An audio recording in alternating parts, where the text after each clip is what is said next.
can do to enhance the business relationship between our two countries. I share a lot in common with the Prime Minister of India on what we need to do, especially those of us from the Global South, on matters to do with the reform of the international financial architecture to make it much more fit for purpose and to ensure that it serves everybody equally and in a balanced and democratized manner. President Ruto has also said that the two countries will cooperate more in the commercial sector for the benefit of their citizens. We will be signing an agreement on also the digital space. We have a lot to learn from this great country, especially in the digital space. We have already, I did send from Kenya our Ministry of ICT to pick up lessons on digital ID, digitizing government services, leveraging on the enabler nature of technology in providing government service, which India has done very well. We will be signing an MOU in that space. The National Assembly was forced to adjourn the sittings after members of Parliament stormed out of Parliament in protest over delayed disbursement of NGCDF funds. The MPs, led by Minority Leader Pio Andai, said that it was unfortunate that 6 months since the start of the financial year 2023-2024, Treasury hadn't released the money to the constituencies. School children are opening schools in the first week of January. Those who start their KCP exams are joining Form 1 in that same period. Madam Speaker, without bursary is an issue that must be dispensed with before Thursday. Madam Speaker, in fact, if I'm hearing my colleagues well, it's an issue you think must be dealt with now. Efforts by Majority Leader Japanni to try and convince the MPs that the money would be disbursed before Christmas were in vain. I have already engaged with the Cabinet Secretary in charge of the National Treasury and the State Department of Planning and the NGCDF board, the NGCDF CEO. They have indicated that they are actually in the process of working on disbursement so that by the time we break, Controller of Budget Margaret Nyakango was released on a 2 million shillings bond or a surety of 500,000 shillings. This follows a plea of not guilty to 4 charges, including conspiracy to defraud, operating an unlicensed SACCO, forgery and uttering false documents. The matter will be mentioned next week. I hereby admit her to a bond in the sum of Kenya shillings 2 million with one surety of similar amount. There is an alternative of Kenya shillings 500,000 cash bail. Summons to issue that is against the other 10 who are not in court today. We mentioned this matter on the 10th of December before this court. The defense will be supplied with, of course, the charge sheet, any statements. Azimio la Umoja leader Raila Odinga has condemned the arrest of Controller of Budget Margaret Nyakango, terming it a political witch hunt aimed at intimidating her for pointing out the rot in President William Ruto's administration. Odinga stated the arrest was no surprise, insisting that it was imminent in light of her determination to act professionally in a regime infested by crooks and unprofessional conduct. The Azimio la Umoja leader expressed the Ethics and Anti-Corruption Commission is on a wild goose chase to produce a watertight case against the Controller of Budget, insisting they will not rest easy and watch Nyakango being intimidated.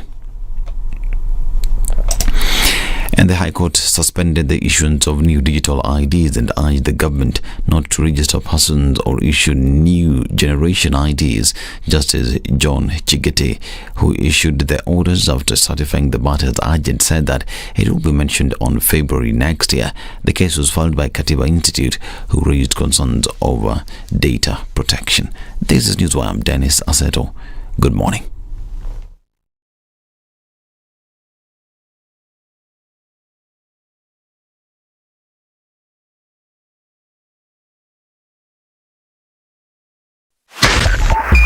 SpiceFM, Nyeri.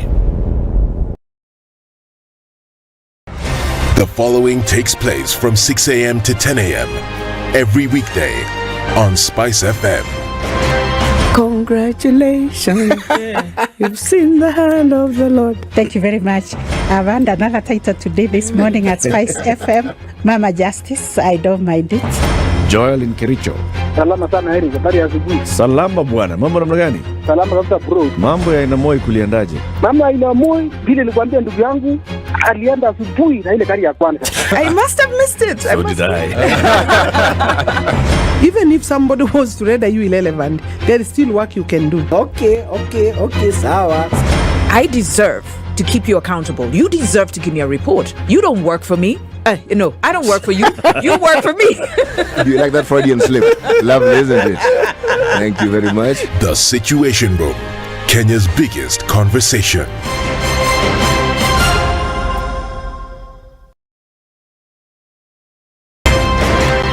You tune into Kenya's biggest conversation. My name is Ramanya. Amen. Amen. So 1 hour is over? Yeah. Oh yeah. Okay. It gets over. Can you imagine in 20 minutes? What the big boys have also done? I'm very proud of myself.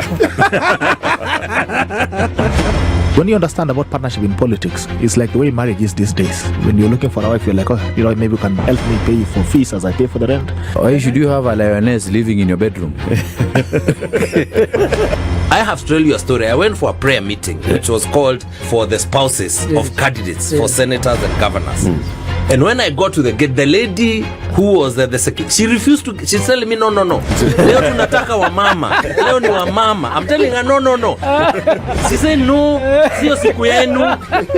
And I thought, there's a problem here, because if it was a man, but this was a lady. It will be called First Ladies until you change the name. The Situation Room, Kenya's biggest conversation. Revenge is for children. It's for kids. When you grow up, you realize the best revenge you can take on somebody is to ignore them. Now, I'm just new in politics. It is not everybody's cup of tea. That's why some people come in one term and that's it for them. Political parties in this country do not have ideologies, whether luring or otherwise. And that is the effect of corruption. Any time an offense occurs anywhere in the country, it is the job of the Inspector General to look into it. Whether it's corruption, whether it's murder, whether it's petty, that is his job. If we have chosen to be a corrupt nation, then we produce corrupt leaders. Everything then becomes chaotic that you cannot be able to change. Thank you very much, Eric, and it's good to be at the Situation Room. Always a pleasure coming here. This is the most challenging interview panel in Kenya. You guys are very well informed, and as you can see, Charles today, very philosophical. To be poor in this country is the greatest sin you can commit, not just from a legal perspective, but from life generally. It is very, very skewed. We've just heard on the floor of Parliament, just most recently, a leader within the ODM saying that Sisi ni ng'ombe is a baba. Yeah. Which means that you are willing to be milked dry. Hapo. You cannot force me to believe. I'll give way. If it's land that I'm told to return to you, I will. Okay? Because the court has said so. But I'll continue saying, watu wamenirusha. That's all that I'm doing. The Situation Room, Kenya's biggest conversation. Good morning on this Wednesday in the middle of the week, and traffic has not yet started to get to any kind of alarming levels. We're looking at some movement on the Thika Superhighway, but I think we'll be all right all the way from GSU out towards the CBD, and that's going via Murang'a Road. Nothing started to pack up at this point. We're also looking at some traffic on Jogoo Road, getting out into the city. Nothing coming out of Westlands also at this point. So it's a good morning. There's a little bit of a hold-up, just a smidgen of it on Langata Road, just as you approach Wilson Airport. Some of them also coming in on Mombasa Road, all to watch this morning as we get into it. Let's talk on SpiceFM, KE on X, and keep things moving this Wednesday.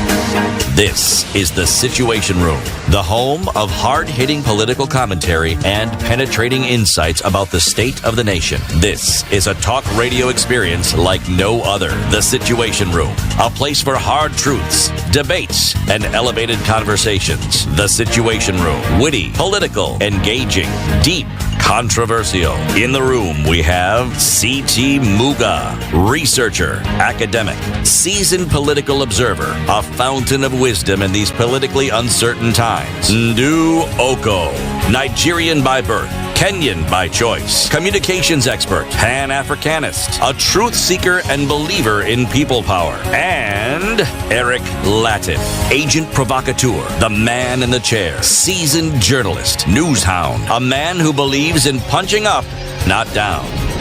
This is the Situation Room, the only way to start your day. Nimejaribu kusaidia. Habari yako lakini Yangu ni mzuri. wacha Ednah alete ile kitu. Akiniona nimesangaa. What? Binadamu anasangaa. Bona nina shaifu. Binadamu anasangaa. Bona ni imerisifu. Ednah has come running. Ednah ameleta hii kitu. Akikimbia. Wacha nifae headphone nikueleze kitu. Headphone. Headphone. A headphone. A headphone. Ednah, what do you call ears in Kisii? Masikio. Amato. Bas. Sasa hii ni amato.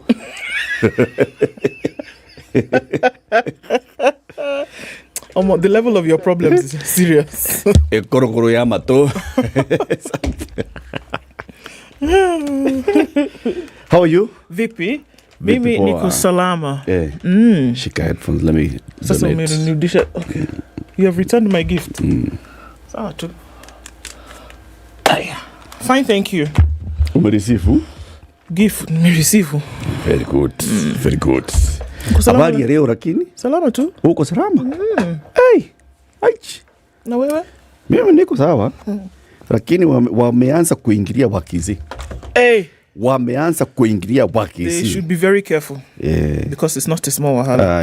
And we will not take this sitting down. No. Tukiangalia tunaona hakuna Mkisii mwingine amechukua hii position. Alafu ile tuko nayo bana kuja kuchukua. Ile kidogo. Ile kidogo tuko nayo. Na tumepewa na katiba. Bana kuja kuchukua. Wanasema ati mama ati alipeana pesa. Kwani kupeana pesa iko shida? Iko shida. Hakuna shida. Kupeana pesa ni kitu ya kunyima watu. Sasa hiyo ni kitu ya kufanya mtu ati usiku upeleke kotini. Kushtakiwa. Hapana. It's very bad. Wameanza na tunawaonea 18. What? Ni wave. Kabisa? Tutatoa wimbo na mbarambamba. Mbaramba. Binadamu anasanga.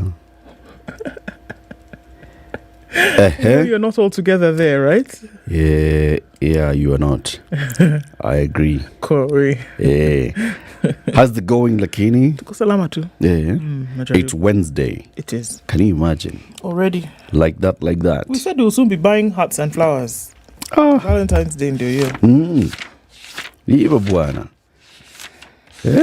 Hivyo bwana. Hatuwezi kubali.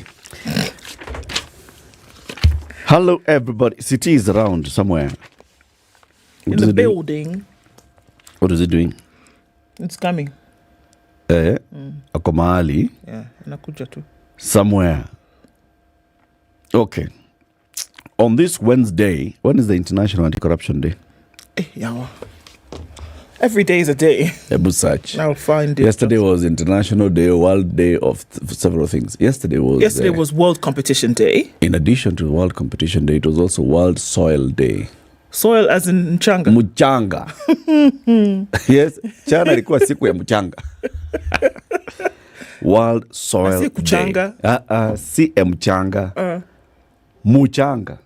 Saturday, 9th of December. Thank you very much, Ednah. You're a superstar. Saturday, the 9th of December is International Anti-Corruption Day. Right? This Saturday. This one that's coming. This one that's coming. Okay. Ahead of that day, we will be talking about corruption today. International Anti-Corruption Day 2023. We'll be joined by Philip Kagushia. He's an OGW. Did you know? I did. He holds the Order of the Golden Warrior. So this Moran will join us at 7 a.m., Head of Asset Recovery and Civil Litigation at the Ethics and Anti-Corruption Commission. And then at 8 a.m., we are going to talk about the Linda Jamii Peace Run. The Professor Fred Ogola is the chairman of the Operation Linda Jamii. He'll be joining us at 8 a.m. At 9 o'clock, let's talk about engineers. Sawa. The registrar and CEO of the Engineers Board of Kenya is called Engineer Margaret Ogai. She joins us at 9 to talk about the EBK, that's the Engineers Board of Kenya, and how it does to regulate and enforce the quality of engineering in the country. Okay. Like that. Ni sawa. Mambo iko hivyo. 1, 2, 3. Yes. Okay. Full. Right? Great. Are we live streaming? We are. Can you see like people are awake and online? Many. Yes. Very good. So let's take a break for traffic. No, weather. Tell us about the weather and then we'll do like that. Ni sawa. 16 minutes after 6. Good morning.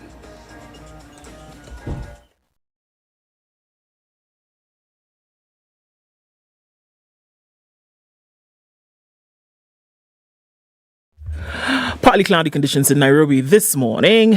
Currently at 17 degrees. We'll see highs of 25 and lows of 15. 13 degrees and cloudy in Nakuru with highs of 25, and we'll see highs of 25 as well. And a mostly cloudy Nyeri at 13. It's 11 degrees and partly cloudy in Eldoret, highs of 25. Mombasa this morning is a partly cloudy at 26 with highs of 31, and we'll see highs of 31 in a partly cloudy Malindi, currently at 26. In Kisumu, it's clear at 17, highs of 27, and 16 and clear in Kakamega with highs of 28 through Wednesday. Looking into Kampala, mostly cloudy conditions at 19, highs of 27, and Dar es Salaam will see highs of 31, where it's mostly sunny at 26. Johannesburg is cloudy at 17 with highs of 27, and we're looking at mostly cloudy conditions at 26 in Mogadishu with highs of 32. Addis Ababa is 10 and mostly cloudy, highs of 24, and looking into a cloudy Lagos at 26, we'll see highs of 32, and we'll see highs of 31 in a partly cloudy Kinshasa. It's 10 degrees and sunny Wednesday afternoon in Beijing. We'll see highs of 11 and lows of -2. Paris is cloudy at 6 degrees with highs of 8 and lows of 3. And we're looking at mostly cloudy conditions at 4 in London with highs of 5, and New York Tuesday night is cloudy at 4, coming into Wednesday, highs of 7 and lows of 1.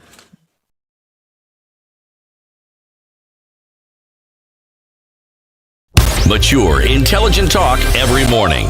Spice up yourself.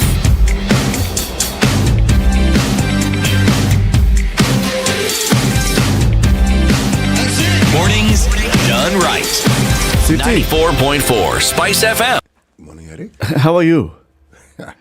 Eric, yeah? I'm fine. As much gusto as the greeting came is what you must return it. You must return it like that. Full response. Yes. Rapid response initiative. Mambo? Ararai. Fit. Yeah. Yes. Good to see you, man. Sana. Karibu sana. We had told people that you're here, but you were doing what uko nje. That was the right way to do it. You see, when I'm here and I'm doing what, it's important that people know that I'm doing what. Yes. Very good. Now I am back from having done what. The what, eh? The yes. what. So now I'm here. Very good. Good. Very good. Who's awake? Rogers Nyange says, good. Is it Nyanje? I would assume that Nyanje was if it was with the J, but this would be Nyange. It's with the G. Yes. All right. Roger says, good morning. Mtu wa Kimana. Salimia sisi in Masai language tafadhali. Asubuhi unasemanga? Enda sopapogen. Sounds like a Guten Morgen. Yes, it is. You know where the Germans got it? Yeah, apparently we know where they got it from. Okay, Don is on a long thing this morning. CT and Ndu, Eric and Ednah Nyasaland, we are streaming in Malawi. Fish, we say Msomba. Why is fish coming into this conversation? Fishing, we say Msomba. Fish is Nsomba. Fishing is Nsomba. To fish, we say Ku Nsomba. Ku Nsomba, Ku Nsomba, Nsomba. To fish a fish. Yes. Sasa, Ku Nsomba Nyakango was fished out of a meeting. Oh, Edna doesn't want you to wear your hood. It's covering your head. Nyakango was fished out of a meeting. That's what he's trying to say. So, fish is Songa. Nsonga. Yeah. And fishing is Nsonga. No, wait. I thought the first one was which was Nsonga. All fishing. Both of them are Nsonga. Fish is Nsonga. Fishing is Nsonga. Nsomba. Mba. Nsomba. Sorry, not Nsonga. All. And to be fished? Nsomba. By the way, it's interesting, yeah? There's a Swahili slang we used to use in our youth. I'm sure you've come. It actually found its way into mainstream Swahili called somba. Yeah. What's that? To move things. Ah, voilà. To gather together. Together, yes. And then una sift here kutoka point A, unapeleka point B. But this man is confusing us. He says fishing is Nsomba, to fish is Kunsomba. What is the difference between fishing and how long has this guy been away from home? He should stay there, Kidogo. He should. No. To relearn this language. No. There's a difference between fishing and to fish. No, bro. Stay. Is it present continuous? Is it future prospective? What are we talking about? And don't stay in Blantyre. Go home. Don't stay in the city. No, go home. Enda ndani kabisa. And send us a report. Wait, I thought Blantyre was that same country. It is. What's the other one? Blantyre is in Malawi. As is Lilongwe. Yeah, I'm just, it's early morning. You are allowed to be slow. I got you. Umenigache? Nimekugach. Desmond says, good morning, Ednah. He's put an R on Ednah. I don't like that. Ednah is Ednah. But he says, Ednah, hi. Desmond has insisted on the hello. Nju, why do Niger people believe that everyone who goes to the city must make it in life? Which Niger people are these ones? Where have you met them? Please tell me. Gote, those two gents. Mmegotewa. Tumegoteka. Yo, how do you say it? I'm trying, Ojari. Morning. We can also walk out of Kenya. Why now? Kenneth is from Fangano Island. He says he has a place that we can stay. Oh yeah, guys. See, we do like what? Fangano Island. In the cards. Mfangano? Yeah. Mfangano we're going to go. We are going to go. What El Nino is. No, that's true. But Barabara, no, Barabara in Sao. But we have to go. We have to go. And remember, Mfangano, they even have a water taxi nowadays. Oh, cool. Yes, kuna ferry unaweza kuweka gari. One wonders how they used to. Car. Before it was canoe. Yeah, there was, and then there were these boats. They had an outboard. But these engines that gone. You think someone is throttling it? Someone has to have their hand on the throttle. Yeah, to make sure the thing keeps moving. You've got it. That's what they had. And with the canoes, there's always someone who has a bucket emptying. They all leak. So as you're sitting, you can just see water seeping into the. So you need a guy who's going to. There's a guy whose job is, but you'll be told, no, don't sit there. This one's tough valley. Oh, we gotta go. Good morning, CT Ndu, Eric, and Ednah. Always nice to be around you guys. Lusali is locked, says Alex Mnai. Sir George Gashori is tuned in this morning and says, CT Amirudi Kamabado. I wish him a quick recovery. He's here, Mama. Good morning, Ndu, Eric, and CT. Yesterday's discussion with Dr. Victoria on cancer research was an eye-opener. Indeed, it was a really good one to have. And you say Spice is second to none on enlightening the public. Asante sana Disma Sambuya. Vesh Musanga is tuned in this morning. Isaac Babji says good morning to everybody. In fact, he says salutations. Emmanuel says good morning all the way from New Delhi. Ednah, salamu zikufikie. Ombaso, hey, everybody's greeting. What did you do today? Did you put some spice inside the live stream? Because Kurakiro.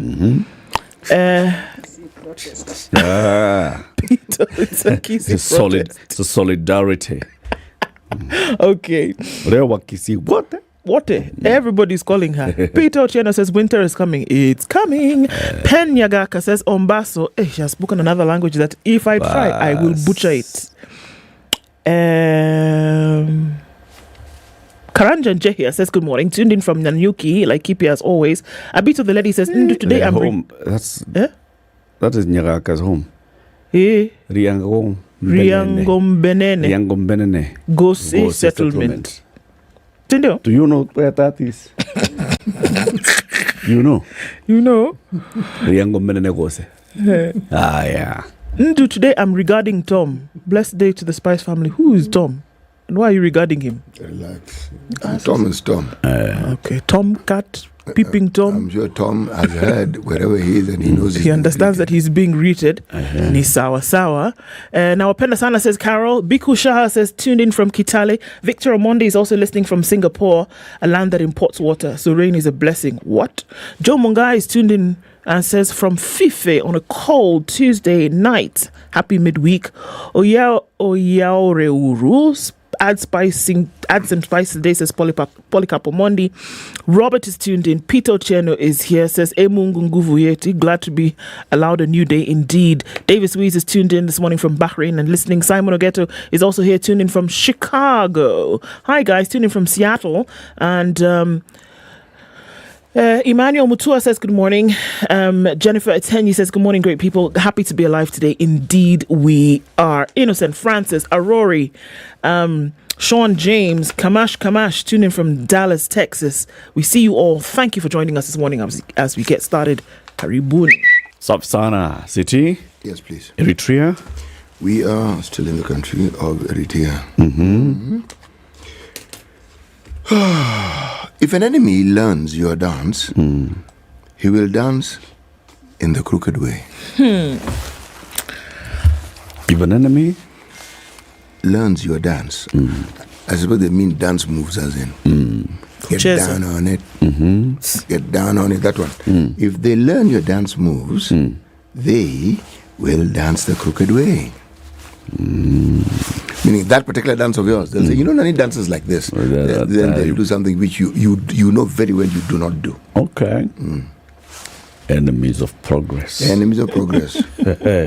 Headlines. All right, on the front page of The Standard this morning, blow after blow as courts serve Ruto the bitter pill. Enemies of progress.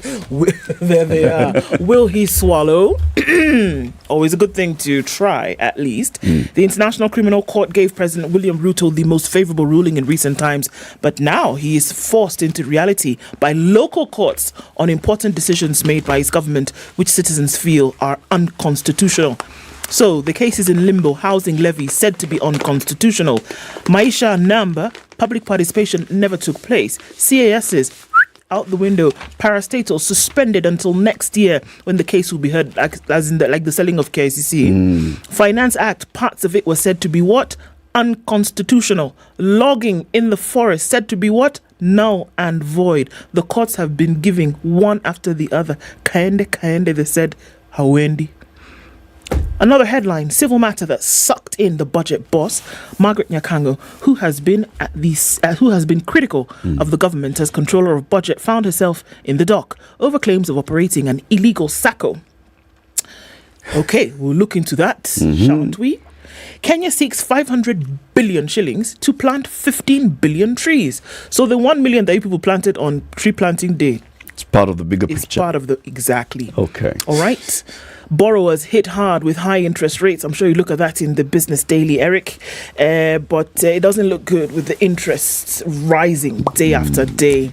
On the front page of The Nation, under siege, controller of budget Margaret Nyakango, Nyangate Nyakango, is facing a battle to save her job after the state filed 4 fraud-related charges against her, which could set the stage for her removal from office. The charges against Dr. Nyakango, who recently disclosed suspicious inflation of salary budgets, stem from a complaint made against her 9 years ago. The Chief Registrar of the Judiciary is coming to the end of her tenure, and she says, it's time to rest. AAA, as she's known, Anne Atieno Amadi, is saying goodbye to the judiciary. Do you have a bank loan? Brace yourself for higher interest rates after a CBK move. This CBK, why now? Striking MPs paralyzed sitting over CDF delays. They walk out to demand the release of 53 billion shillings. We saw the leader of majority in Parliament yesterday, Kimani Ichung'wah, saying, you know what? Just wait. By the time what happens, we will have done 1, 2, 3. MP said, who do you think you're fooling? Leave us, Joe. Until you bring that money, forget about it. Tickers, COP28. Ruto calls for a global carbon treaty and takes a center stage in Dubai. Dress code. Felix Koskei says, you know what? Just relax. Suit and tie all the time, looking like a penguin. How about we just do some relaxed casual wear as Kenya prepares to mark 50th Jamhuri Day Fete. Okay, the Business Daily.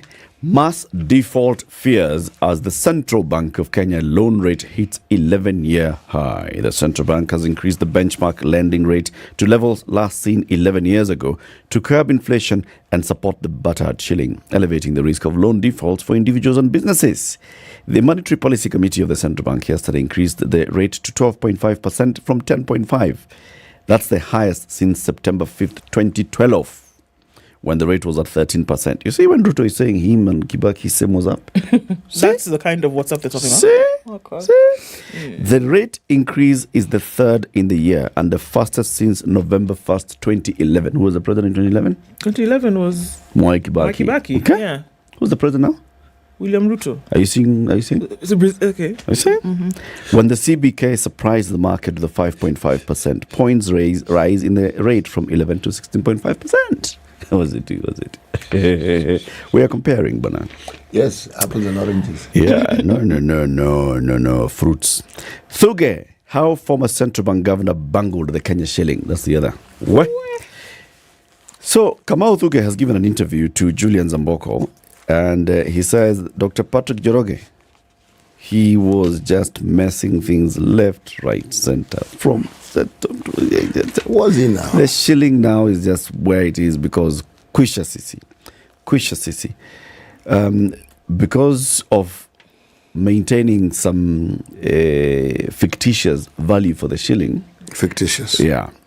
Now when they've let the shilling go and find its value, the shilling has gone. It passed its value, it's gone. So the current central bank governor is saying,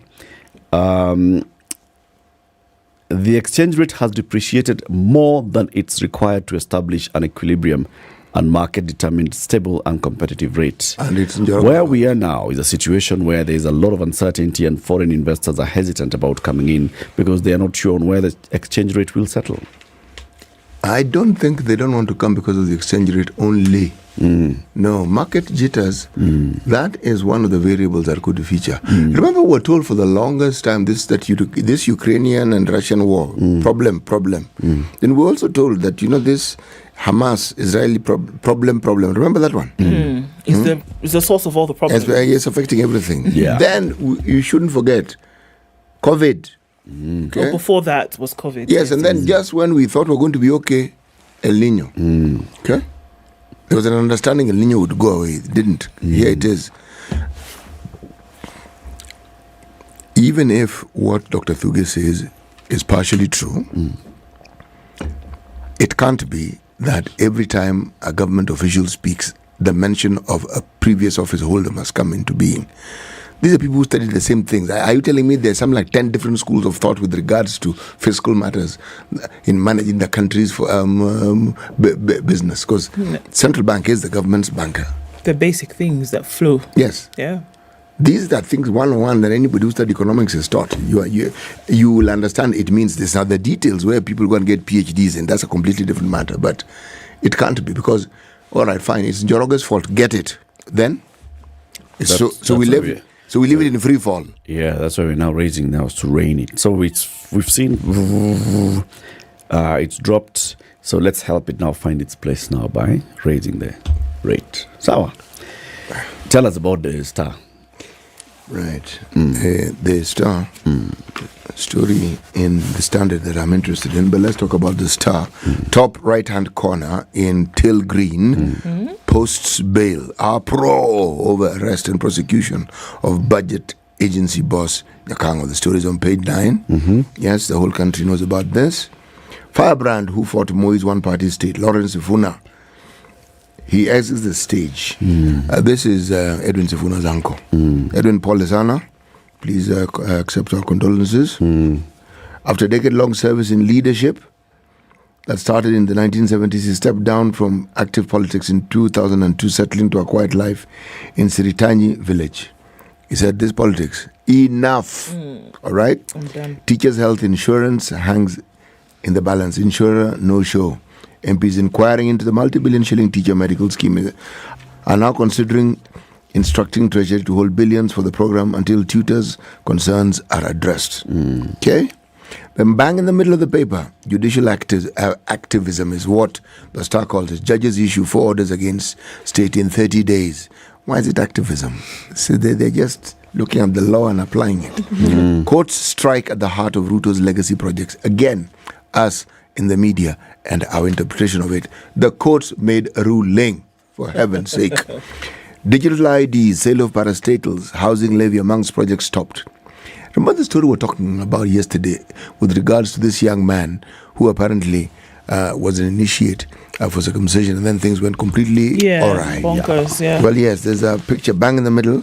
Their son, get well soon, elders tell the tortured initiate. This is a picture of the Kikuyu Council of Elders patron, Captain Kungu Muigai, and a group of other distinguished-looking gentlemen who had gone to say pole to him. Yes. They say the elders called for stiffer penalties against suspects found torturing newly circumcised boys. Okay? Yes. Now, this boy was injured. Badly. Forget the legs. I mean, if you see the pictures of his back and what have you wonder what that. What on God's green earth? That's what you wonder. Tell us about traffic. Sawa. 24 minutes to 7. This is the Situation Room, the only way to start your day. All right, a few minutes going towards 7 o'clock. And still, we're not going to see too much in terms of traffic on these streets this morning. Coming off a Thika Superhighway, let's just look at that for starters. You're just going to get to that Pangani underpass, and that's where most of the action is happening. Before that, absolutely nothing. Folks are getting into the CBD without a hitch. We're also seeing the same thing coming off of Limuru Road and Kiambu Road as well. You're going to go past the DCI headquarters very well, get towards Muthaiga Square into the city, or then out towards Limuru Road and then into Westlands, that area. If you're going in that direction, you'll be fine as well. Let's look at traffic coming out of off of Wayaki Way.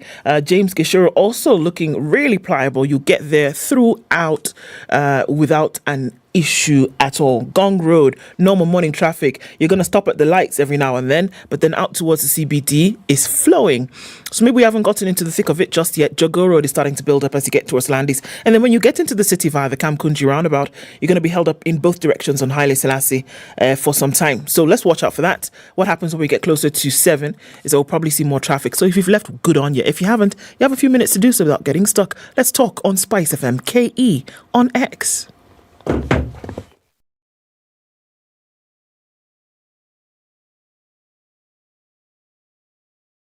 Mature, intelligent talk every morning. Spice up yourself.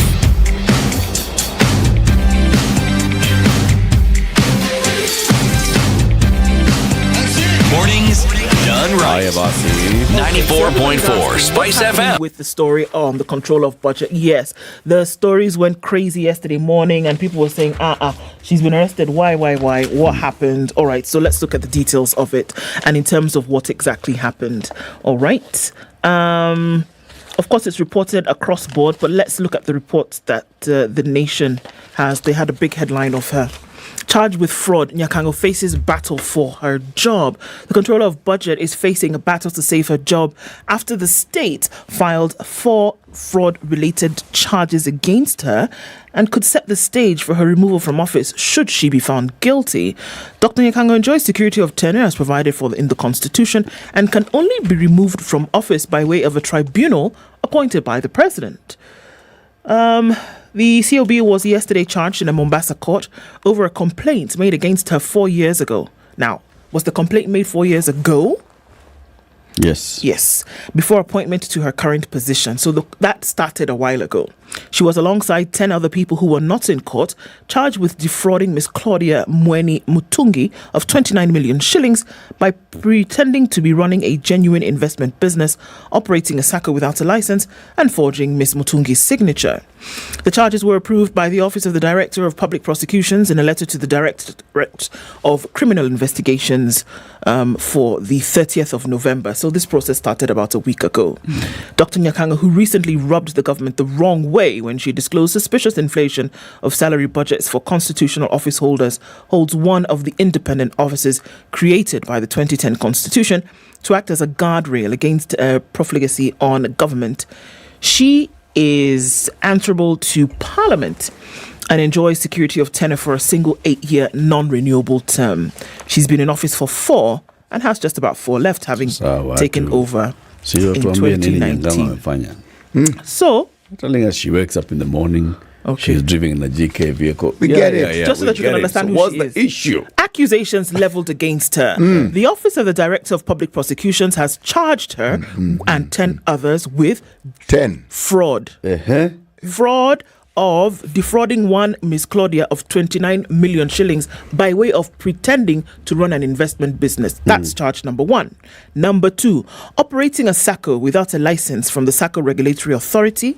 And number 3, forging Miss Mutungi's signature. Now, we don't know if she is the one who is said to have done these things herself, but she has denied these charges and was released on a 2 million shilling bond or an alternative of 500,000 shillings cash bail, which she then paid. Now, we also saw some other, it came out yesterday that the leader of the official opposition came out and said, absolutely not, this is a witch hunt. And we're asking her to remain strong in her resolve in terms of how she tells the truth. And the things that was as new leader Raila Odinga. Let me tell you, the Standard, I think, has the nation is playing with us. Standard has told us what is in the case. See, we won the tea. Just telling us, Raila said, yeah, sour. This is what happened. In the civil case, Mutungi said she had a long-term fixed account at the Kenya Women Microfinance Bank, KWFT. Okay? One of the other co-accused with Dr. Nyakango is a lady called Susan Kendi Kiambati. Now, Kiambati used to manage Mutungi's account at KWFT. She moved from KWFT to FEP Sacco Society Limited.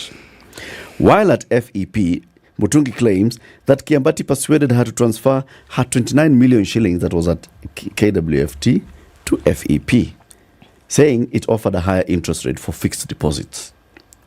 On the strength of her advice, on December 2nd, 2019, I transferred 29 million to FEP Sacco's account at KCB Koinange Street. To sweeten the deal, FEP Sacco, upon receipt of the funds on December 3rd, 2020, paid Mutungi an anticipated interest amounting to 1.136 million shillings. She stated at the time of transferring the money that she did not apply or require to be a member of the first defendant.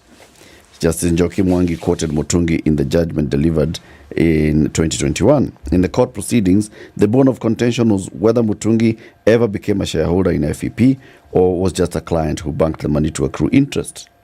This is a previous case where that was determined in 2021. So it's all about transferring this money. In the ruling, Justice Mwangi appeared to agree with FEP that the court lacked jurisdiction to hear and determine a dispute on shareholdings of an entity. In the said circumstances, I down my tools for the dispute herein to be heard by the Cooperative Societies Tribunal, and the defendant's preliminary objection that this court lacks jurisdiction is upheld. The defendant then was FEP. So it appears that Ms. Mutungi was claiming a stake in FEP. And the case goes on and on. There's the issue of forgery.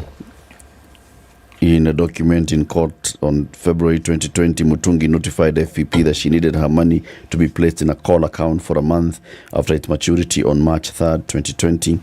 After FEP tabled the alleged forged letter in court on March 31st, claiming Mutungi had written to withdraw membership, FEP claimed that on 6th April 2020, it gave Mutungi a form for allegedly withdrawing from membership and requesting the withdrawal of 20 million shillings. Mutungi wrote in June 2020 asking for her money.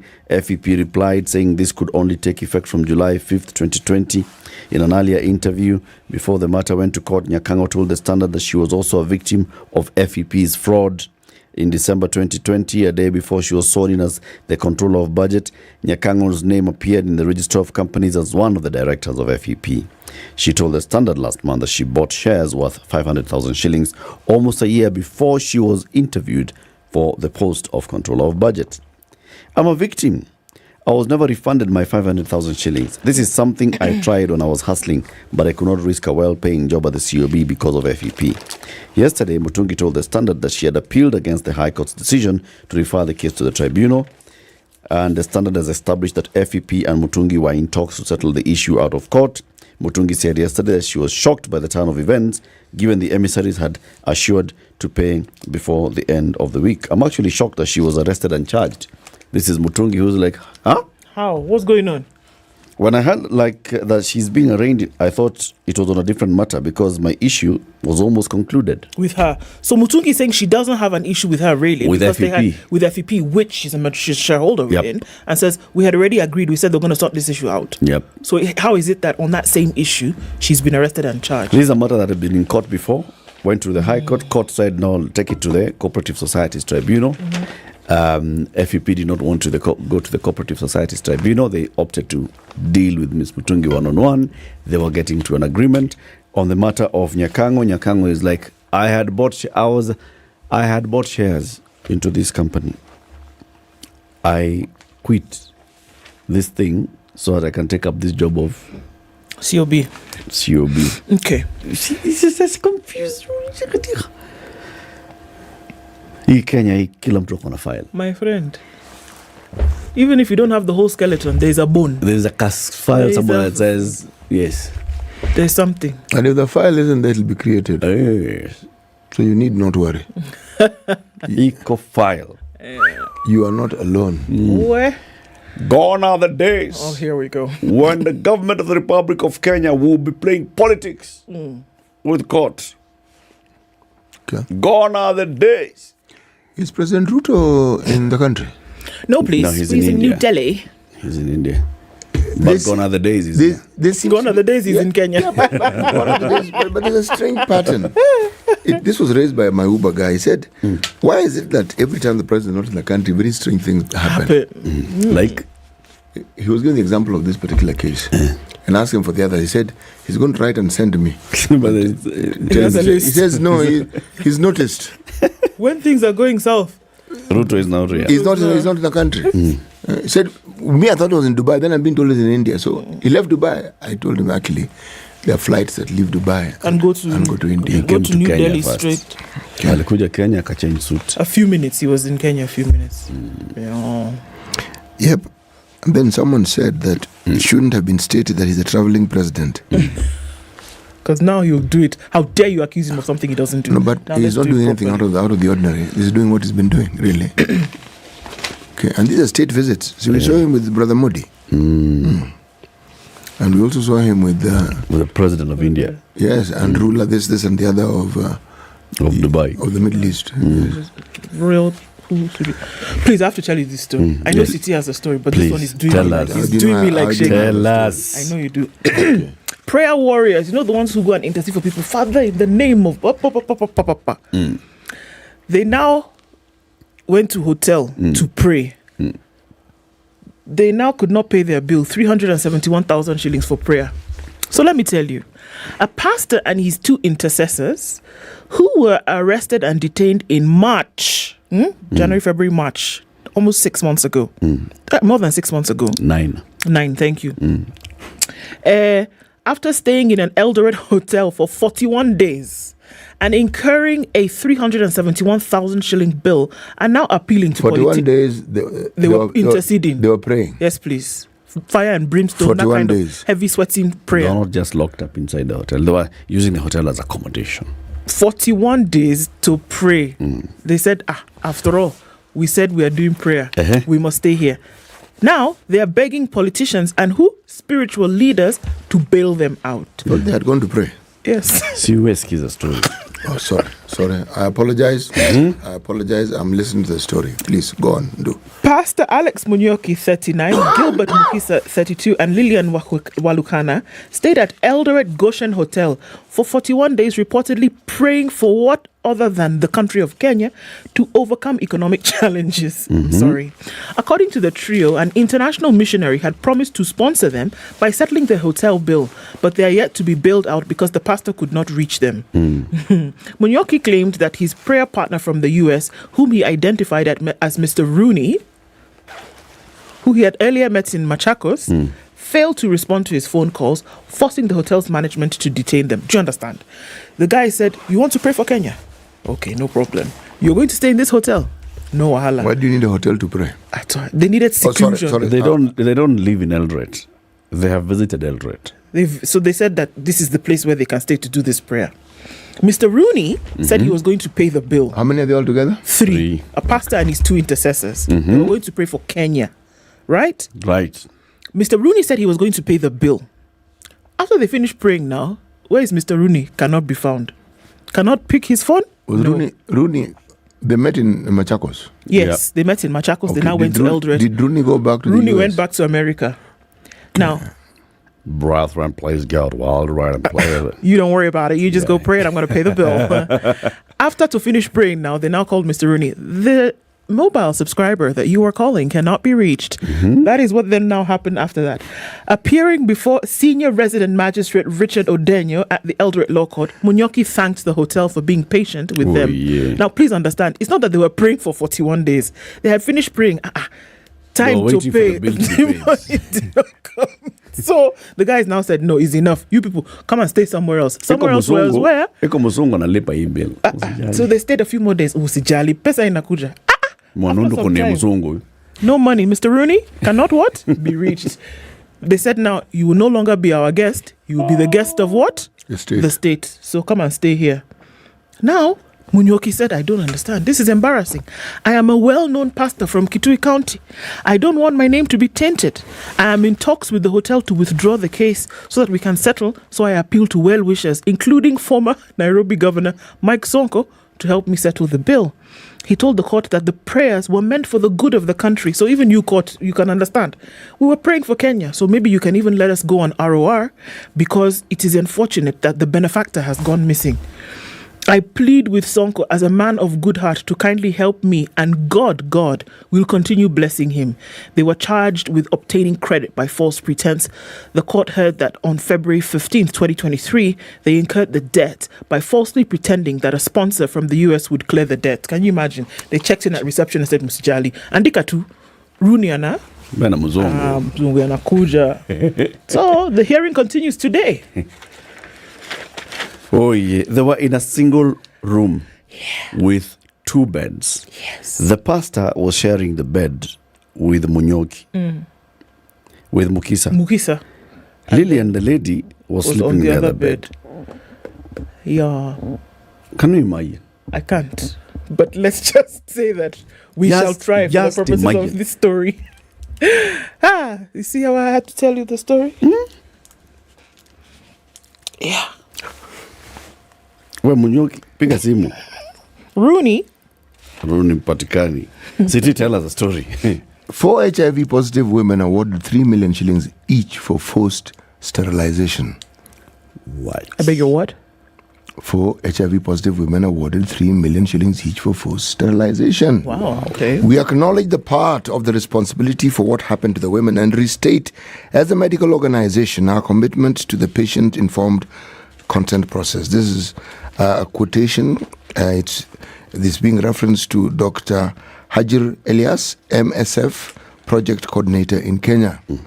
4 women living with HIV in Kenya have each been awarded $20,000 US, 16,000 euros in short, for damages for being sterilized without their informed consent.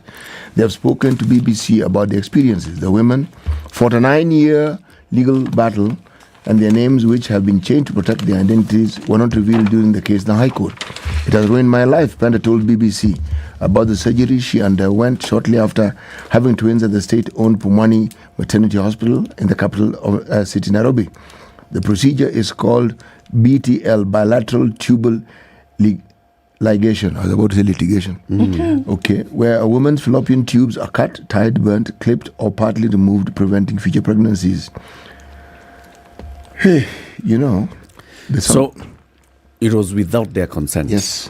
This is the issue. And the court found it to be so. And the people who are supposed to be paying these court rules that undergoing bilateral tubal ligation without informed consent was a violation of women's fundamental rights, including the right to establish a family. Compensation is being paid jointly by Marie Stopes International and the Pumwani Maternity Hospital and MSF. 3 entities are paying for it. You know,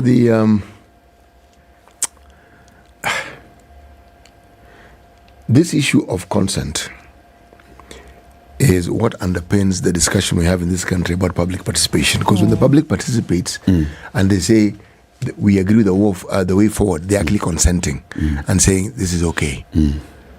They understand, and it's been explained to them. A 9-year battle, think, if you had children who were 5 years old then, 9 years down the line, they're teenagers. If they were 10, 9 years down the line, those people are adults. Exactly. And it took this long. This is one of the things that I'm grateful for the CJ for. Trying to ensure that cases are heard expeditiously and a ruling 9 years down the line. It's a long time. Long time. I've said. There's a puzzle of a parastatal boss who is holding 8 public jobs. 8. The acting secretary and chief executive officer of the Council of Legal Education, CLE, Jennifer Getiri, is accused of holding multiple public office jobs to the disadvantage of many deserving Kenyans. Margaret Gekenyi said in a petition filed at the High Court that Ms. Getiri has been drawing salaries and allowances from the exchequer by holding 8 public office jobs, a move that he described as an abuse of administrative power. This is that guy. He's the Okoh Mtata of Nakuru, the Nakuru-based surgeon, Margaret Gekenyi.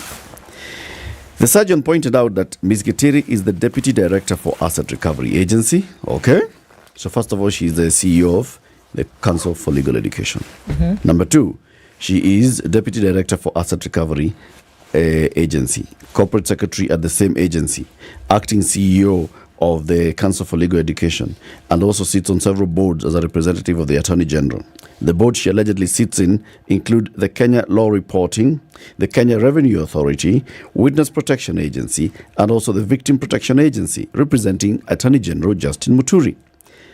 So Gekenyi says, assuming that she qualifies to sit on any board as a representative of the Attorney General, which is fiercely contested, I wish to point out that Ms. Getiri has no outstanding skill or extraordinary intellect that makes her better qualified than close to 800 state councils working in the Attorney General's chambers, who can and should similarly be appointed to public boards as a representative of the Attorney General. He also says Ms. Getiri is conflicted in her role as Director of Living Water, a private company, and KRA, while attempting to raise the revenue for the two institutions.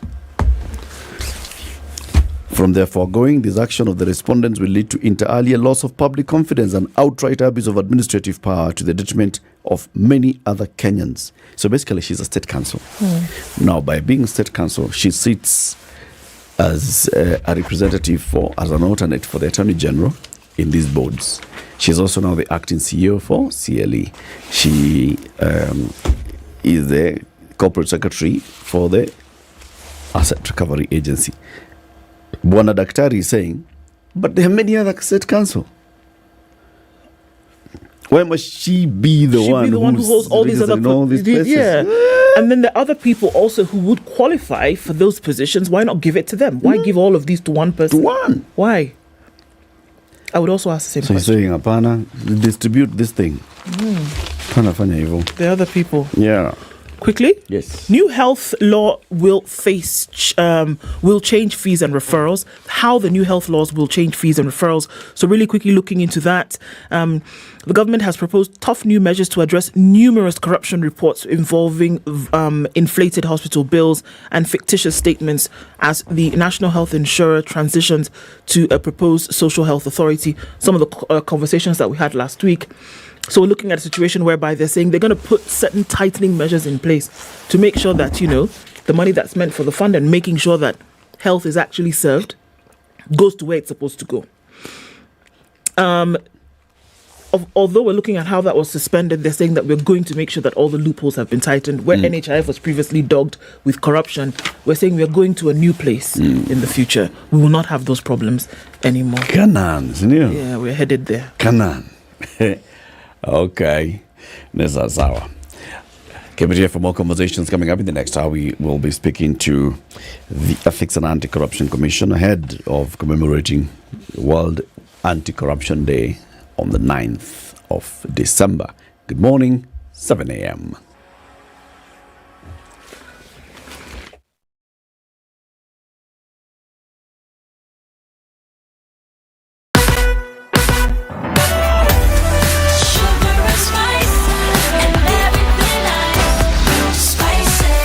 Spice up your life.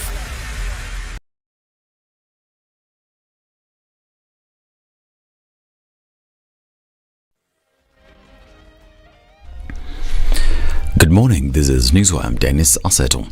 Interior CS Kithure Kindiki has insisted that he'll not let culture meddle in the ongoing security operations in bandit-hit regions. Speaking in Baringo North Sub-County, Kindiki said that several visits to the banditry-prone areas was an indicator that the criminal days were numbered.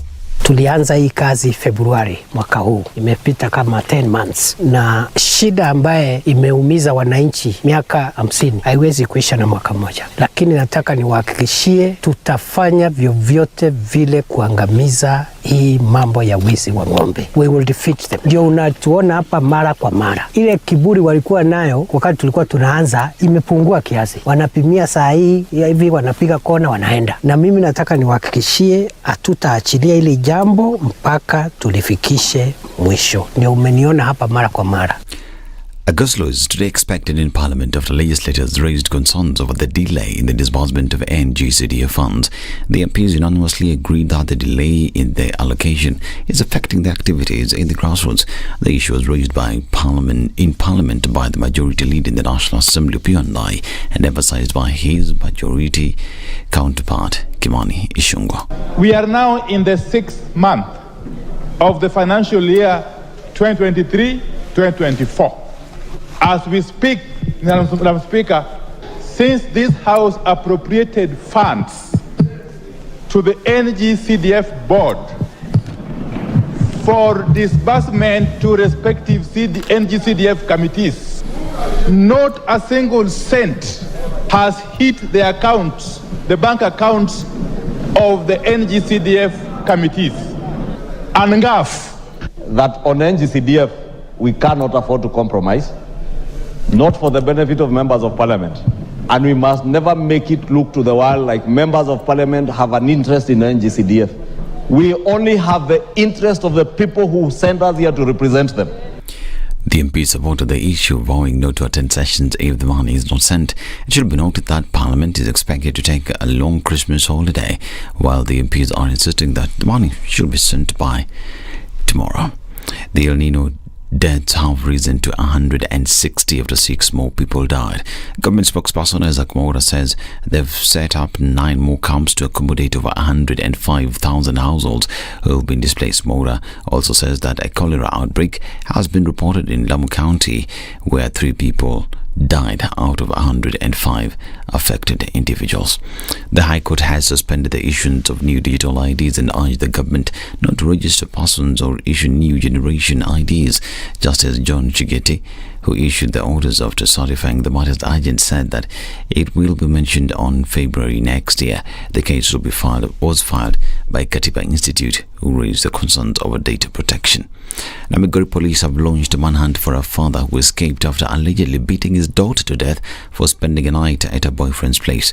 The girl, aged 17, a Form 4 student, is said to have sneaked out of their home after dinner, and the father realized she was not in the house. Following her return the next day, the angry father is said to have flogged her and left her unconscious. She was later rushed to hospital, where on arrival she was pronounced dead. 15 officers from DCI, KWS and NIS linked to the disappearance of 2 Indian nationals and a Kenyan driver have been detained until next month. Their offences range from abduction to murder, cooperation in the execution of cruel treatment, conspiracy to commit felony and forgery, among others. And Israeli forces stormed southern Gaza's main city in what they called the most intense day of combat in 5 weeks of ground operations against Hamas militants, and hospitals struggled to cope with scores of Palestinian dead and wounded. It would appear to be the biggest ground assault in Gaza since a truce with Hamas unraveled last week. Israel said its forces, which were backed by warplanes, had reached the heart of Khan Yunis. He said Israeli forces were also fighting in Jabalia, a large urban refugee camp and Hamas stronghold in the northern Gaza, next to Gaza City and Shujaiya, east of the city. This is Newswire. I'm Dennis Aseto. Good morning.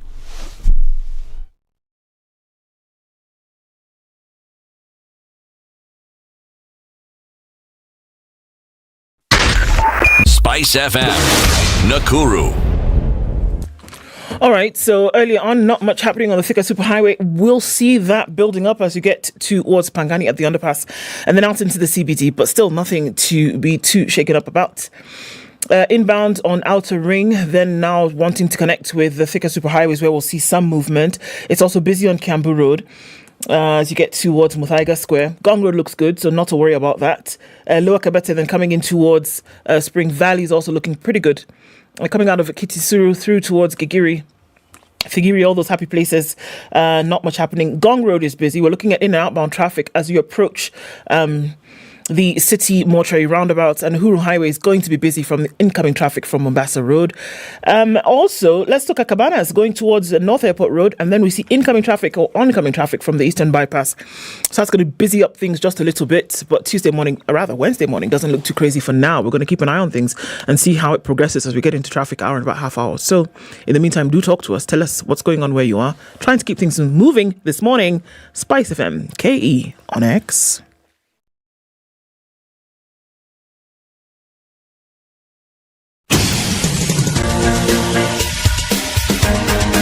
This is the Situation Room, the home of hard-hitting political commentary and penetrating insights about the state of the nation. This is a talk radio experience like no other. The Situation Room, a place for hard truths, debates, and elevated conversations. The Situation Room, witty, political, engaging, deep, controversial. In the room, we have C.T. Muga, researcher, academic, seasoned political observer, a fountain of wisdom in these politically uncertain times. Ndu Okoh, Nigerian by birth, Kenyan by choice, communications expert, Pan-Africanist, a truth seeker and believer in people power, and Eric Latiff, agent provocateur, the man in the chair, seasoned journalist, news hound, a man who believes in punching up, not down.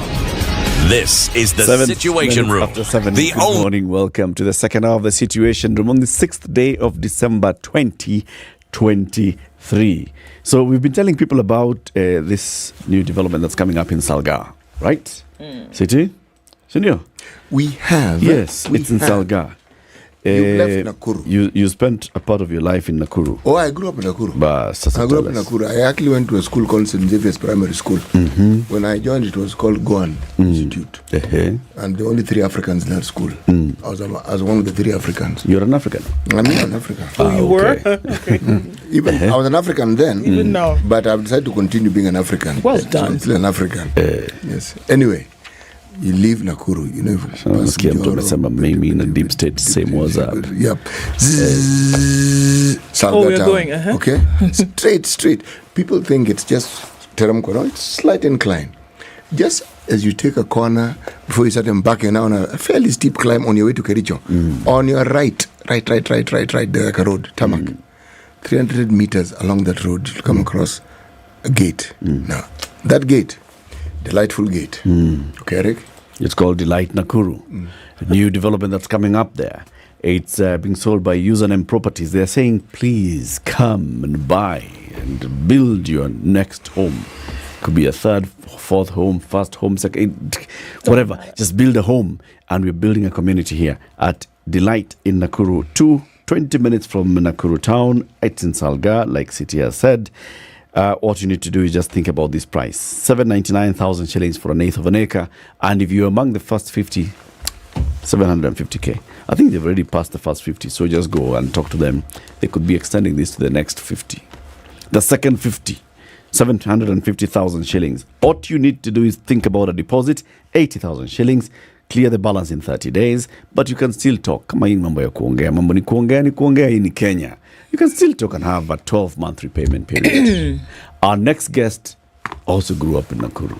So, Philip Kagushia, Yes. Good morning. Good morning to you. Welcome to Kenya's biggest conversation again. Thank you for having me back. So now, yes. Delight, build your fourth home there. I like how you say fourth. Talk to them. From your lips to the ears of God. Sindio. Yeah, and now you just need to take action. See, they say, Jomo Kenyatta, not the Bible said. Jomo Kenyatta said, Mungu anasaidia wale wanajisaidia. Send an SMS, read the word Nakuru, and send it to 20321. That's 20321. Username properties are going to get back to you. They'll call you. They'll give you more information about this. Today is Wednesday. There's a free site visit there that they're organizing.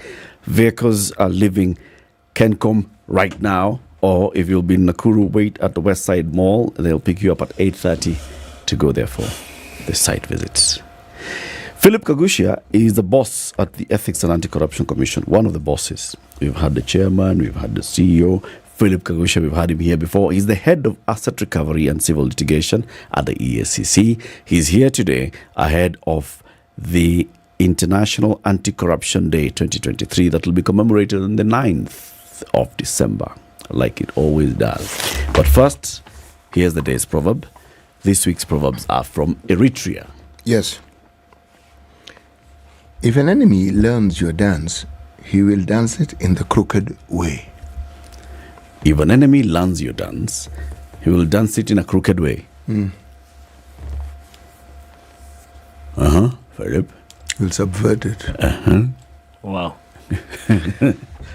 All right, so from where I sit and the work that we do at EACC, you can imagine if our enemies, the corrupt, learnt your dance, learnt our tools of trade, they'll get smarter than even we are. And generally speaking, across the world, criminals are usually ahead of law enforcement. So I'm in complete agreement with that Msemo from Eritrea, that if these people learn our tricks of the trade, they'll even be better than we are at their job. Yes. They do something to it. They bring in some changes into that dance. They will tweak it. They'll tweak the dance. Yes. Okay. The International Day of International Anti-Corruption Day is commemorated in December every year. Yes. Why? Why the 9th? Why December? So there's an interesting bit of history behind this whole event. Because 20 years ago, I think member states of the United Nations came together and they said, we have to agree about how we're going to deal with this thing called corruption. And they came up with this document, this convention. This is the United Nations Convention Against Corruption. And they all converged at some place called Merida in Mexico. And after speeches and everything, they decided we are going to sign this document as a commitment to fighting corruption, because this is the first internationally binding convention against corruption. And the date was 9th of December 2003. So every year we commemorate, and to this year's theme is the United Nations Convention, which we call UNCAC. UNCAC at 20, uniting the world against corruption. So we'll be commemorating that this entire week. We have robust media engagements such as this, and we'll culminate in the main celebration in Murang'a County on 9th of December. Yes. What shall we be looking back into the last 20 years? Last 20 years of the UNCAC and the world fighting corruption. Can we sit back and say, well, we've made significant progress, we have won, we are making strides in the fight against corruption, or have we just created more awareness on corruption? So that's an interesting... Fight notwithstanding. Yeah, that's an interesting take. Because, Kenya has the distinction, I don't know if it's dubious or not, but it has the distinction of being the first country to both sign and ratify the United Nations Convention Against Corruption. We were number one on the line in Mexico. First, in Merida, Mexico, the first people to sign and ratify were Kenyans. Which year was this again? 2003. No. It makes sense. Makes sense? No, that's why I asked when. It was December 2003. That, my friend, 2003 came after 2002. Something had just happened. Something had happened, and we were voted the most optimistic people on the planet. Absolutely. So that fell in. It chimed very, very well with us. Things that we wanted to get rid of. And then someone presents you with this structure. You say, bring it. Faster. Bring it. Where were we signing again? There. Okay. Now we've signed. So what does it say? Who signed on our behalf? If I'm not mistaken, Justice Minister or the Attorney General? Yes, Minister for Justice at the time. I believe. Kiraito Murungi. Yes, possibly. If my memory serves me right. Yes. Yeah, but that guy has when it comes to this freedom thing, he's got good CV on that one. Okay, so we were the first in the world Yes. to sign and ratify, and to also then domesticate it. Yes. Uh-huh. So I call it a distinction. I don't know if it's dubious because I think we are still being judged about our performance. But remember, it's not an EACC thing. It's a Republic of Kenya issue. Yeah. Now, 20 years ago, what did the convention say? Among the first thing it says is that you should have an agency designated to fight corruption. Right. Okay? And you'll find most of the member states who signed have ensured, in one form or another, they have an entity that fights corruption. So let's just start there. Okay? No United Nations Convention Against Corruption, no EACC today. However, EACC has evolved over the last 20 years. It's because the journey started in 2003. So as a start, we have an entity specialized, designated to fight corruption. And in Kenya, that is the EACC. So you start there. But we already had an agency even before that. Yes, and you know the fate of that agency. You know, the first Kenya one was called Anti-Corruption Commission. The first one before the Kenya Anti-Corruption Commission was the authority. The authority. Kenya Anti-Corruption Authority. Uliifanyia nini? Si ilipigwa na corruption. So you understand what I'm talking about? We're living in an existential crisis. So even as we're here, the corrupt are trying to find ways of fighting back. The last time I was here, we got into a heated debate because some gentleman wants to clip our wings and amend the law. So those threats are always there. So 20 years, the fact that we have EACC and it has grown as much as it has grown over the last 20 years is testament to progress. At the time, we only had the head office over here at Integrity Center. Now we have 11 regional offices. So irrespective of where you come from in Kenya, you have an EACC office in your neighborhood. Yes. So I think that's the thing, that oftentimes when we do things like this, when the world meets on, the globe, there's global meeting, and there's ask for signing, then there's ratification, and then there's domesticating whatever it is has been talked about. Then we want to see how has the local body then that has been mandated to domesticate what was done on a global level then performed. And I think oftentimes you want to look at that. Sure, there's been the establishment of a commission. What has happened over the last 20 years that was not there before, and that we can say these are definite markers that will say yes, the fight against corruption has taken on a particular face. There's been action. It has moved. The needle has moved. What are some of those? So if you look at the way the convention is structured, it starts with general provisions, then it has preventive measures, then it has criminalization and law enforcement. So one of the things that we did is we actually criminalized corruption. Remember, there was a prevention of corruption law from 1950 something. But in those days, it only imagined corruption as a bribe. Until we came to realize that corruption could be very many things. It could be fraud, it could be embezzlement, could be abuse of office, it could be conflict of interest. So we criminalized all those acts, okay? And then the enforcement of it. High-profile investigations, high-profile prosecutions, high-profile convictions, and all those are accompanied by the third part of the convention, which is asset recovery. Because it's not enough to just punish them for what they did wrong. We also have to take away the profit of the crime. And if we were to go by measures, if you went back 20 years ago, would you recollect anyone who was ever successfully prosecuted for corruption in those years? In 2003. You see that silence? Not It's because there was hardly anyone. We had high profile investigations. That tenure, high profile prosecutions. 2003, no, but in the tenure of President Kibaki, one of the remarkable feats of that administration was that we witnessed one of the grandest corruption cases this country has ever seen. I think you talk about Anglo-leasing. Yeah, that's what I'm talking about. Yes. Yes. But big as it was, names were mentioned, a few people lost their jobs. Yes. But you're talking about people being given a scholarship by the state, in one of its many institutions of higher learning. No. So, Philip, are you asking about convictions or are you asking about the process? Both, because high-profile investigations, high-profile conversations, and we can talk about the Golden Bag, the commission itself, and what came out of it, and the recommendations of it, and further investigations. And tangible outcomes.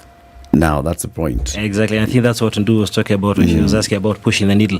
What has changed over the last 20 years? And over the last 20 years, we are seeing people who previously would have been seen as untouchables. You know, cabinet secretaries, principal secretaries, members of parliament, heads of parastatals. You know, they were really powerful. But now they're being taken to court. They're being taken to task for their conduct or misconduct. They're actually being prosecuted. And in some cases, we have convictions. And I like repeating this because we have a sitting MP who is actually a convict. The Honourable Member of Parliament for Sirisia was actually convicted and sentenced to 67 years. And I think his fine is approaching 1 billion Kenya shillings. So those are the sort of things which I'm saying. We are dealing with marginal gains. I think sometimes when the gains are marginal, we don't realize how far we've come. So if you use that as a metric, I think we've come very far. Philip, we have come far, but even in dealing with this matter, only marginally, we've entrenched a certain process that is slowly being accepted as the norm. And the norm is high-profile mention, high-profile court cases. In that case of the MP for Sirisia, there's a clear conviction. But other than that, the cases then go quiet. And many stay quiet. Now, when they stay quiet, we don't know what happens. Yes. Why I'm saying that becomes the norm. In my mind, that is far more dangerous. Because what are the optics? It is then assumed that if you are high and mighty and powerful, there'll be a song and dance about redress, justice being sought to ensure that what are your just deserts are handed over to you, but we never quite see it. So that now becomes the norm. So the problem with that is what you and the agency that you work for, you're now seen as troublemakers. You're the people who are interfering with processes, so that whenever ethics and anti-corruption come up with an issue, saying, this again. This again arises because the end that we expect is actually not witnessed often enough. And for the optics to be powerful, we have to witness it. And I like the fact that you use the word optics, because this is clearly a perception issue. There's a lot of hullabaloo at the beginning, because on that day, somebody has been arrested and is taking plea. So all you guys for the media will be there on that day, cameras flashing and everything. What happens when the case has a mention? What happens when the case has a hearing? Only one witness testifies. You know for a fact that prosecution may take 5 up to 10 years. In fact, one of the cases you've mentioned, the Anglo-leasing case, I think the accused persons took plea in 2016. And which year are we in now? Lord, 2023. And can we say that the people who have the responsibility for disseminating information to Kenyans have been paying attention to the case at every stage? No. I think it's exciting at the beginning, and then it loses momentum. But this is why we do robust media engagements. This is why I always accept an invitation to Spice, because I can come and talk about these cases as they're progressing to the extent that I can. Yes, sure. So I think some of these things go hand in hand, whereby there is the work that's being done, there is the dissemination of that information in terms of the progress, but then the nature or the character of this work, have we seen that it has changed over the last 2 decades? And I ask this because a lot of time within the governmental jurisdictions where this is taking place, there was usually the speak no evil kind of mentality that the states took on. Kenya is an example. Tanzania, Nigeria, where you could not speak against the state in terms of what was happening. So have we seen that the character has changed, whereby you're going to be bold? We saw just a couple of weeks ago that EACC leading the charge in arresting police officers on the roads who have been taking bribes for yonks. So have we seen that it has changed? Because we talk about, okay, sure, it can get boring when you're following a case. But then out of the blue, now you have highway patrol being arrested and it becomes front and center, does the changing in the character of the kind of work that's being done then help to further the cause? So there's a combination of things.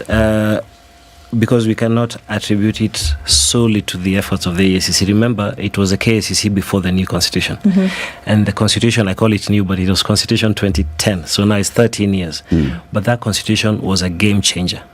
It came with a lot of goodies. So one of the things we'll talk about is the press freedom, for instance, the democratic space. And something that is very critical even inside the United Nations Convention, that is the independence of institutions. So you find EACC is able independently to make a decision and say, this is our strategy and this is how we are going to execute it. Now, because of that combination of factors, then you're able to see certain things. So for instance, you're able to see high profile investigations, prosecutions, convictions, and asset recovery. Okay. The conversation has got it to a stage that corruption is at the center of every discourse. We are able to talk about it. I'm sure, I know CT has today's papers before him.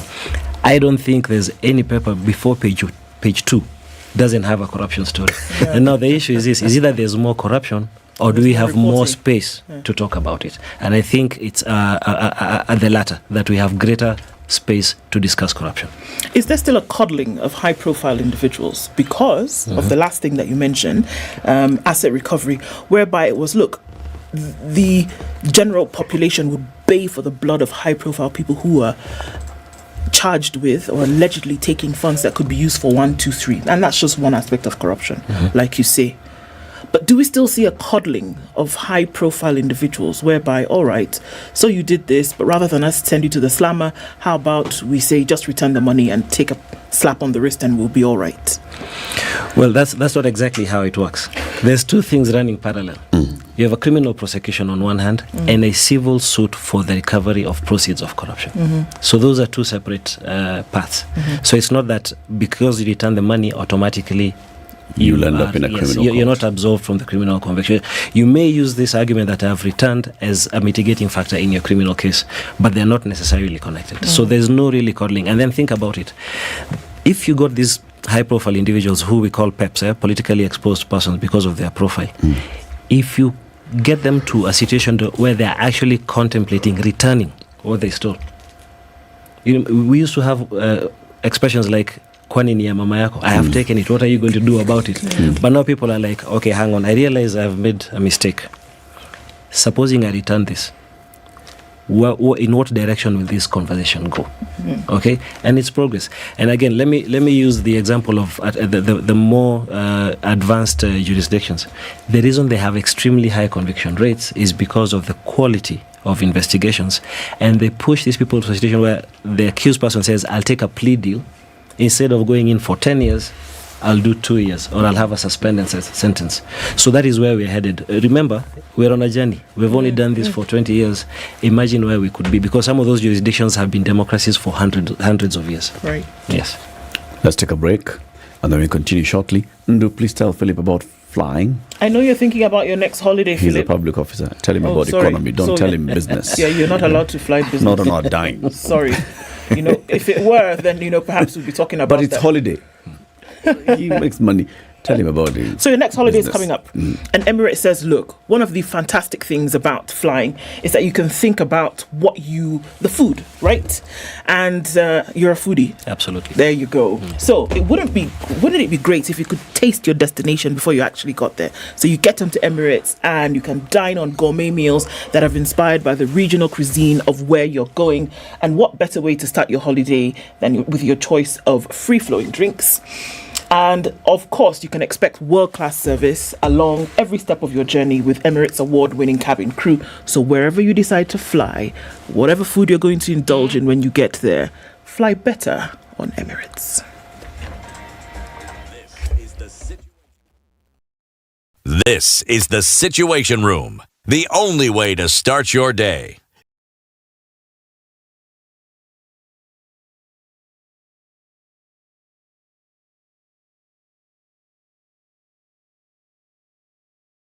some very nice, mature music. It really took me back to my days, and I can just feel young again and enjoy the vibes. Spice. I'm a great listener of SpiceFM. You play the best music. This is 94.4 Spice FM. If a lion shows you its teeth, it doesn't mean it likes you. It doesn't mean it likes you. It won't start. A liar calls as witness one who is either dead or far away. Say it in Kiswahili. Benlow nin inte yenin there ayu markati kadikta. You know this character called liar. He has disturbed people. So when you tell him who are your witnesses, he will take you to a place where it is difficult to verify. For someone like me who sweats a lot, I cannot survive there. Sweating is biblical. Good. And you must blame it on Adam, not because Partly cloudy conditions in Nairobi at 17, highs of 25 and lows of 15 today. We'll see lows of 13 in a mostly sunny Nakuru at 13, and it's 13 and sunny in Nyeri with highs of 25. 24 will be the high in Eldoret, where it is sunny at 12, coming down to lows of 11. A sunny morning in Mombasa at 24, and at 25, Malindi is sunny. Kisumu sunny conditions at 19, and Kakamega sunny at 16.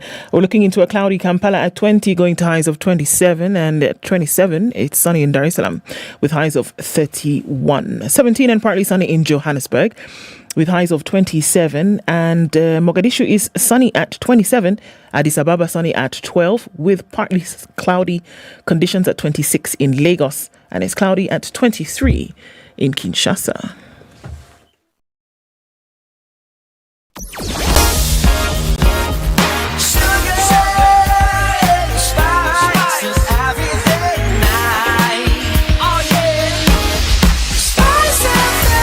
Spice up your life. All right, now is when we get into the business of Wednesday morning traffic, and still not too bad coming off a thicker superhighway. I don't think we're going to deal with a lot of traffic over the next coming days as folks more or less shut down getting into the holiday period, but all watch and see. There's busy movement on Limuru Road as well as just at the Pangani underpass heading out into the CBD. Kiambu Road will take you through towards Muthaiga Square. You'll have a hold up there a little bit, but I think for the most part you'll be okay. It was very busy right around that Kamkunji roundabout this morning, and it still is. We're probably seeing that fizzle out, but all a watch and see kind of thing. So nothing to shout out about, at least for now. We're keeping an eye on things throughout the city. Talk to us on SpiceFM, KE on X.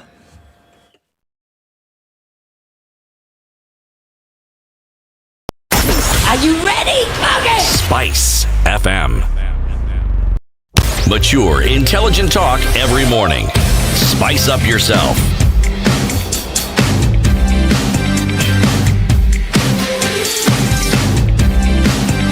Mornings done right. 94. Our conversation continues with Philip Kagushia, OGW. Where is the Golden Warrior? Okay. Grand. He's a grand warrior.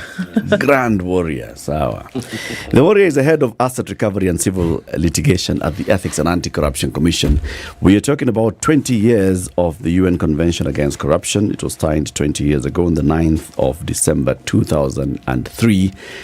This is ahead of the commemoration for this year's International Anti-Corruption Day, looking at the strides that have been made, especially in the country, in the fight against corruption. So, Philip, you're telling us, yes, they may look like they're marginal, but actually, if we look at it in the bigger scale of things, cumulatively, there's a lot that's been done. There's a lot that's been done. Public perception, though, Philip, yes, has it changed in terms of the fight against corruption, or has it increased cynicism of the public on the fight against corruption? I'll tell you why.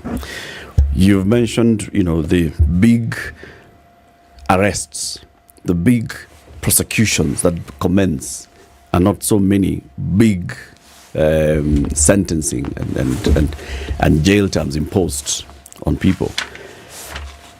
And then people start wondering, is this just, a Mwosho Moja kind of a vehicle? So once you are arrested over corruption and then it's politicized, and then people will come from your tribe and they'll say wanatuonea, and the case goes and fizzles out, and then later the cases drop out or the cases take long in court, and you never just completely see this person who was arrested in such a big public way being taken to jail in similar big public way. So people just see this thing is a wash game. And that's why people now start seeing like the politically exposed persons. That's what you call them. Yes, the peps. Yes. One way of cleaning your name and protecting your ill-gotten wealth is to get into politics. Yes. From the private sector, you are corrupt, you've corrupted the systems in government, you know they're coming for you, get into politics, get into parliament, you're protected. If you're in government, get into politics, you're protected. We see that being a clamor. So do you think the public perception has improved in terms of confidence in the fight against corruption?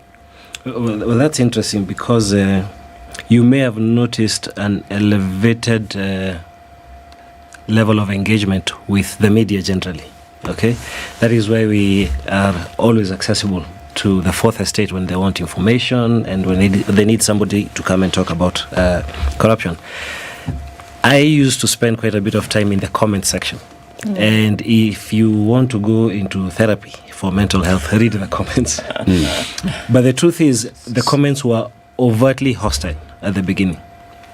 We couldn't post an achievement without somebody saying, but what about this? But what about this? But why haven't you done this?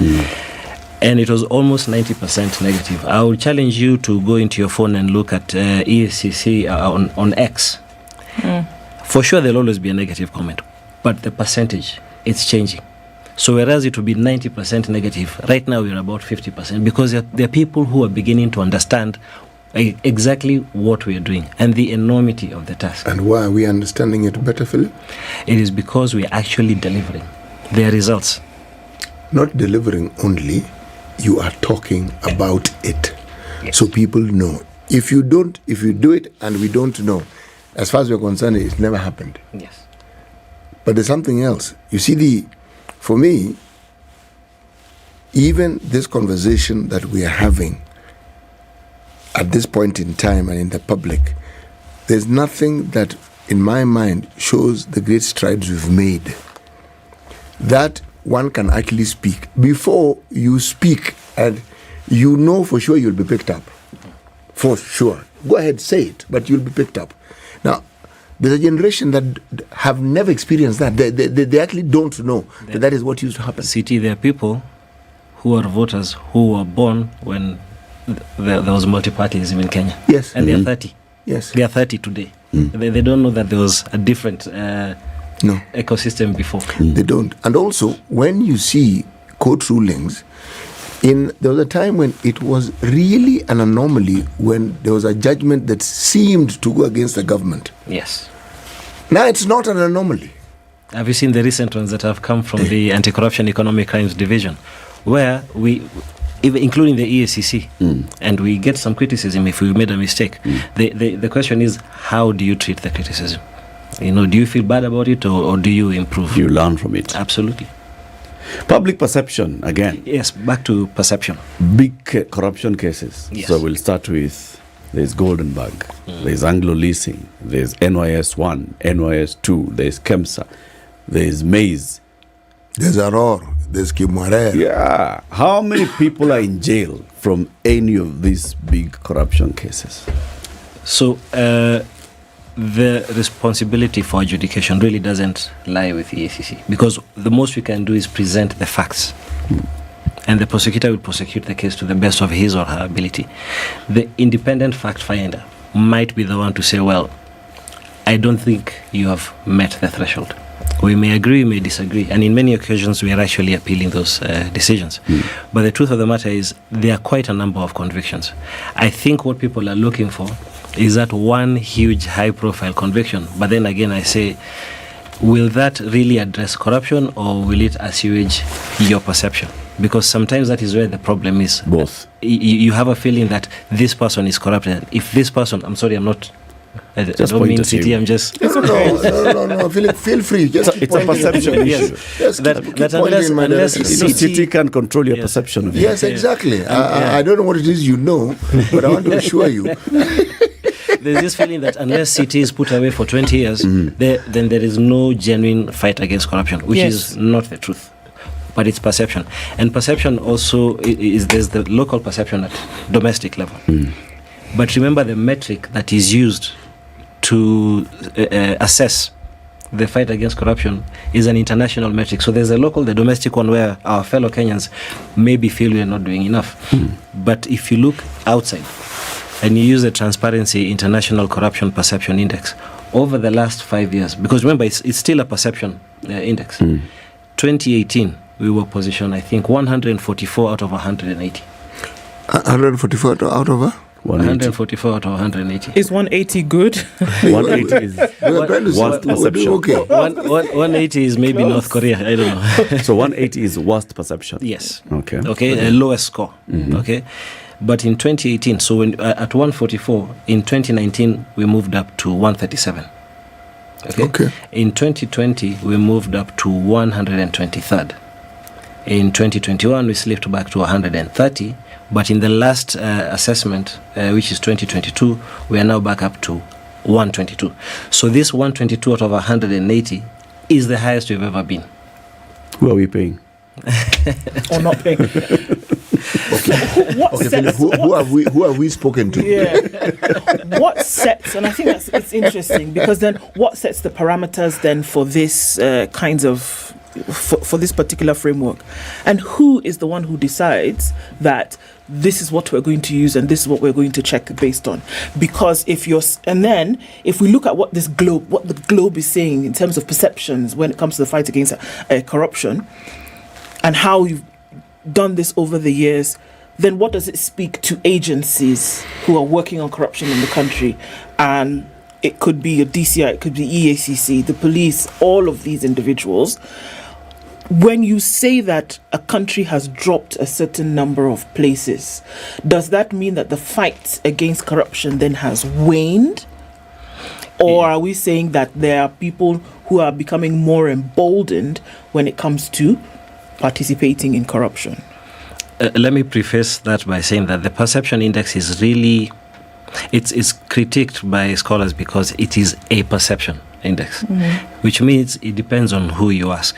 Okay, you know, it's not like the FIFA football rankings where we know because we got beat 7-0 the other day, that is why we've dropped in the rankings. You know, that's different because there's empirical data. Yes. For the perception index, what they rely on heavily are proxy indicators. And interestingly, one of the indicators is like press freedom.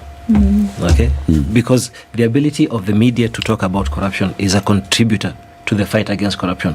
What you guys might not know is that sometimes we get the information from you, the media, because somebody will write in that little box, I think it's called Palava or word on the street, I don't know, corridors or whatever, and then we'll say a Nairobi member of parliament is living lavish, he has a house in Dubai, then we'll pick it up from there. Okay, so press freedom is one of the proxy indicators. The other one is a democratic space. So and they rely on sources like the Economist have an intelligence unit, the Economist Intelligence Unit. And what about the people who are investing in the country? Now, this is where it gets tricky. If we bring on board, let's say, what's Elon Musk's company called? Tesla. Yes, supposing Tesla were to open up here. I thought even this X is his. Yes. So which one? Okay. Everything is his now. Many things. So supposing Tesla were to set up here and they brought those wazungus to come here and they were stopped by the traffic over nimesikia ukitaja Salga, maybe at Salga they find the traffic there. There's always traffic at traffic police. Always, yes. Can you imagine that person's perception?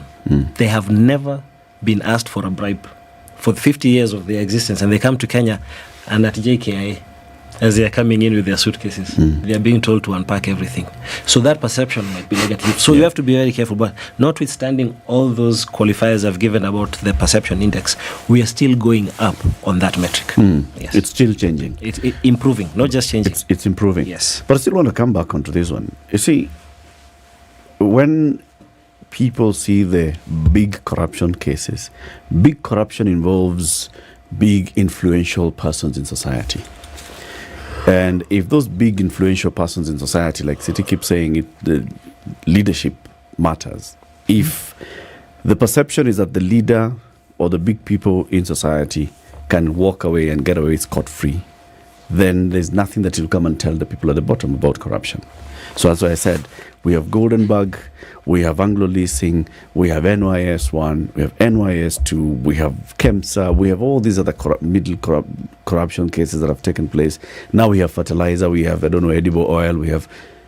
If people just keep seeing, okay, yeah, there's a big case here, there's many governors who are being arrested, being taken to court, but then it ends there, does that injure the perception, and does it hamper your work?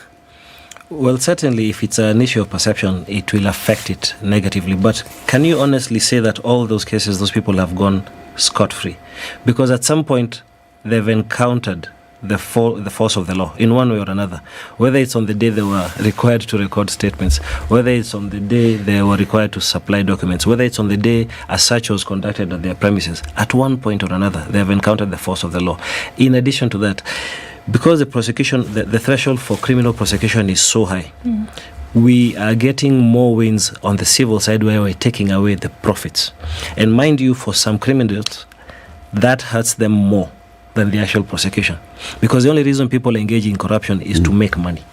So you can imagine, on the one hand, you're prosecuting them, but on the other hand, you're actually taking away the money, which means it is a disincentive. Okay? So I don't believe that they're coming away scot-free.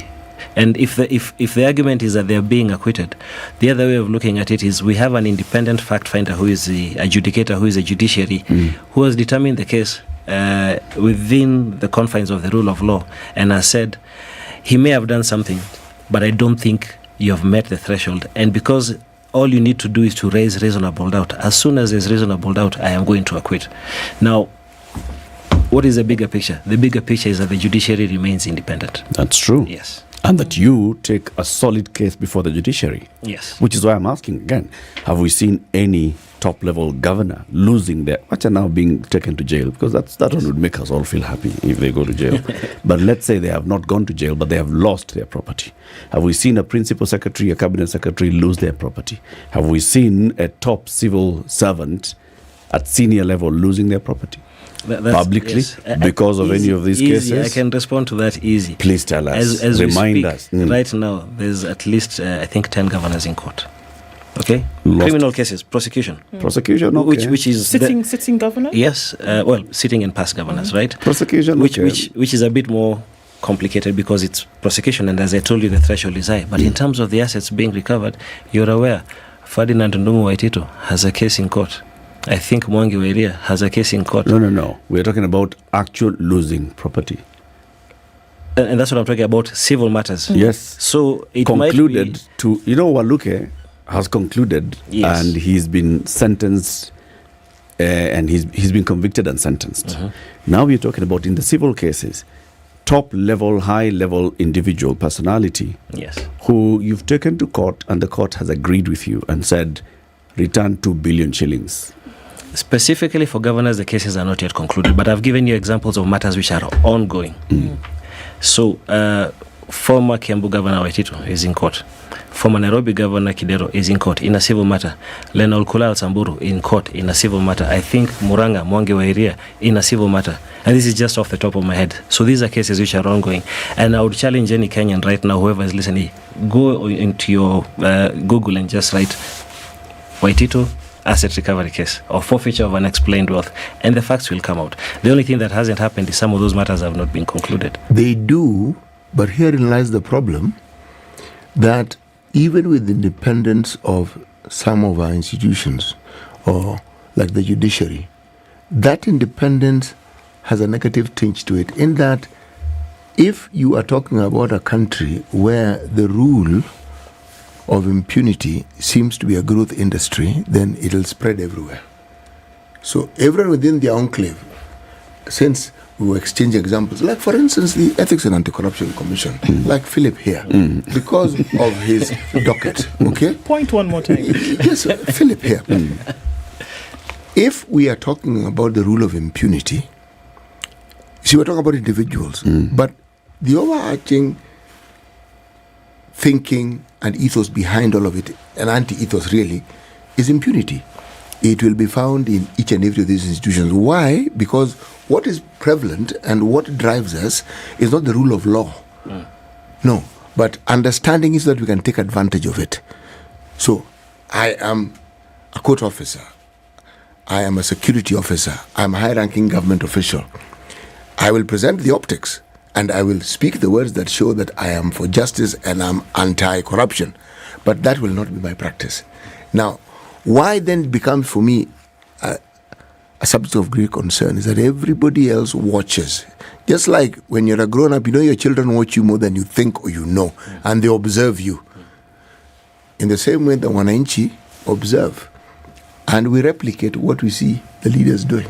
So they can say all they like. They can tell us how they are honest men. They can tell us how they will fight corruption. But we watch and we say, what on earth is this person talking about? Yeah. So when you now tell us about court cases, we're thinking, okay, Philip, we've heard that one before. Yeah, it's fine. Kwanza court cases, as an example. In September last year, all right, Kasarani, never again shall we see this and the other politicization of the war against corruption. You see, when the topmost office bearers of the Republic say that the fight against corruption is now becoming a political tool, it just points directly at you and your office. But you don't even respond to that. What do you say to that? So I will start with City's observation, and I think that is actually a greater danger to us as a society in Kenya. Yes. Because of the culture of impunity. And let me tell you, no amount of law enforcement will treat the culture of impunity. If the reason you don't steal is because you're afraid of being apprehended, that is not a good reason. You don't steal because it is wrong to steal, and that is a bigger problem. I think you may have heard this, culture eats strategy for breakfast. So we could have the best strategic plan, like we launched ours recently, 2023, 2028. It's a great strategic plan. But if we don't change the culture, I don't know how we'll be dealing with this. 1 year ago, I think you interviewed me just before the elections, and you kept asking us, why aren't we blocking people from getting out of the ballot? And I told you, it is of the way the legal framework is set up. It gives these people every opportunity to stay in office. Now, what happened a couple of weeks ago? EACC made some recommendations, and some people have had to leave office. So can we say we are going in the right direction? Can we say that is a bold move? And mind you, we are busy being sued. I am busy defending those cases in court with my team. But we've taken a bold move of saying these people have integrity issues. Can you ask them to step aside? Yes. While this is being investigated. Phillips, I'm sorry, but I see politics in it. Immediately I saw that, I was like, okay, yeah, I remember Uhuru Kenyatta addressing Parliament and saying that EACC have given him some files and that people are going to leave his government. Where are those people? But those are two very different scenarios. Ministers, PSAs, files taken from the EACC to the president. There were integrity questions. They were being investigated. Can they leave office? Similar thing. Ministers, PS, senior officers, file taken by EACC to the president. President says, take action. Can you leave office? But therein lies the problem. Why is the president taking the file? Because you're actually interfering with the independence of that institution. Because we then believe that until the president speaks, why do you have in independent institutions the president has to speak on everything? He has his duties. It should be automatic. We should know. Yes, and someone should whisper and tell him, President, this one, you don't speak on this one. Those guys are the one that's their job. And if you speak, you're speaking as a citizen now, or you're interfering with what it is that they're supposed to do. See, this speaks of that culture that hasn't gone away. We are still behaving as though we are a single-party state and thinking, is that mkubwa akisema, when the big boss says that, and you're thinking, but the whole point was to move away from this so that those institutions have the power. So you know that when, for instance, Ethics and Corruption give us a list of people who should not vie for any public office because they've done due diligence, and then they all go and vie. And nobody says anything. Yeah. I think the risk here is to diminish the effort of the agency, because the agency has done what it can within the law, and what it which ought is to say, yes, exactly. And we recommend and we say under the Leadership and Integrity Act, because these people, the following, have a list of integrity issues. Ask them to step aside. Okay. Yes. Deterrence is often a big issue, and just looking at some of the stuff that's discussed on a global scale, that once you see one or two or three individuals or entities that have been made an example of, that will deter others from going in that direction in the future. Now, you raise an interesting point when you talk about, are you not doing this thing because it is wrong, or are you not doing this thing because you do not want to get caught? What would be the preference moving forward in the fight against corruption? Do you want people to not do it at all? It doesn't matter what the reasons are? Or are we looking to go a little bit more into the moral sphere where we say, actually don't do it because it's wrong, not just because you don't want to get caught? Then where does deterrence play in all of this? Yeah, and I think there are two competing issues. There's the morality aspect of it and the legality. So if we use technical arguments, these people will remain in office, for instance. But on a moral basis, they really ought not to be there. They shouldn't. And one of the examples I like using is, for instance, how we automatically use safety belts the moment we get into the car. When I was a child, nobody cared. And I remember distinctly, nobody actually cared about safety belts. But now the moment you go into the car, almost by instinct, you pull the safety belt. Okay? Because you can shape the culture. You can change the narrative. You can change the mindset. Same thing with littering. When you're going to Nakuru city, when we get to the Gilgil toll station, what do you see people doing with yogurt packets? Everybody, out of the window, out of the window. And I'm saying, if we can't even deal with a basic thing like littering, how are we going to deal with a complex thing like corruption? Okay? But that culture can change. I don't know what we're going to do about that because that's not my mandate, but we can have a culture change about everything, including corruption. Some cultures are encouraged to change. Yes. Example of seatbelts. Vehicle manufacturers are encouraging that culture change. You get into the vehicle, it starts moving, the noise in that car will force you to put on your seatbelt. Some vehicles won't even move. Yeah. So now it becomes a normal thing that, to avoid the kelele that will come out of here, let me just put on my seatbelt. So some cultures are encouraged to change. Incentivized even. Incentivized. So for example, if you take a senior person like a minister and lock them in, but that's take just their publicly known wealth, so and so, it's no longer theirs. Now there, my friend. People know, yes. But let's be honest. You guys know very well, right next to you, over here behind Panari, we recovered 54 acres. Oh, you did? Yes, 54 acres, which is now the site for construction of affordable housing. Okay? So, not just the recovery, because the recovery, we could say it's an ego thing for us, because so you recovered it, then gave it to the government to build the housing? So Absolutely, it was public land. It belongs to the government. So I'm wondering where the recovery was. Sorry, Philip. Go ahead. No, please. Let's think about this. We do remember that affordable housing was one of the key pillars in the previous regime. Yes. Under the Big Four. Yes. And I don't think just because the regime changed that housing stopped being an issue. It's still an issue. It's going to be an issue for quite a long time to come. Okay, because if you look at the statistics, I think we need 150,000 houses per year, and we're only managing to do 10,000. And so we're behind. fast. Okay.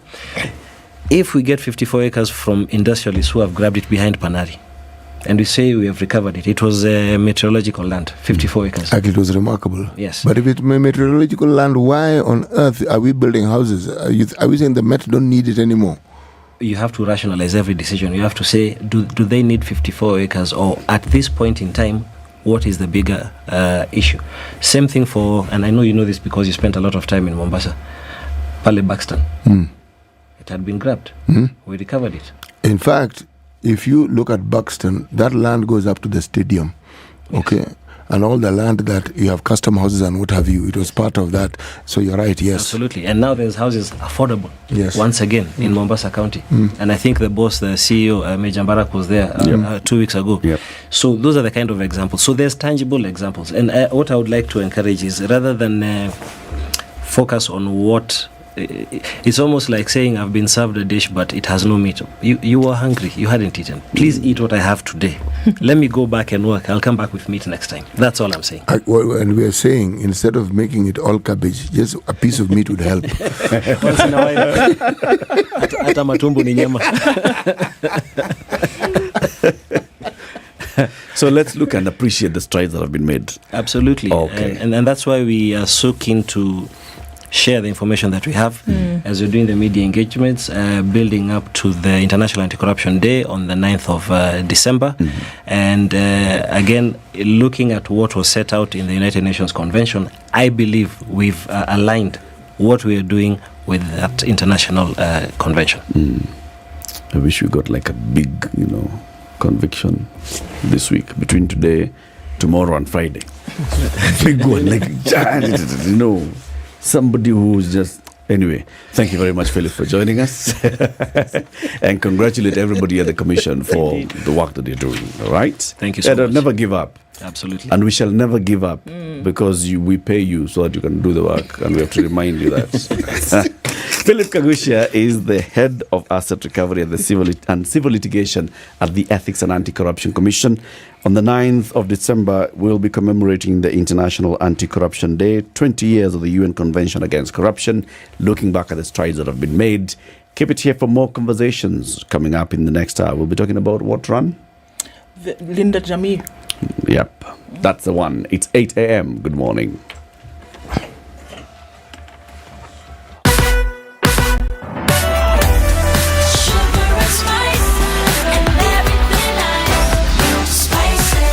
Spice up your life.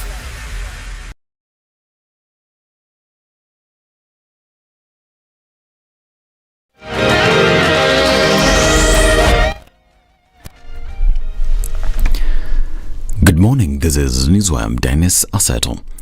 The Kenya Meteorological Department says residents of northern Kenyan counties of Mandera, Wajir, Turkana and Marsabit have a reprieve this week following a reduction in the rainfall intensity.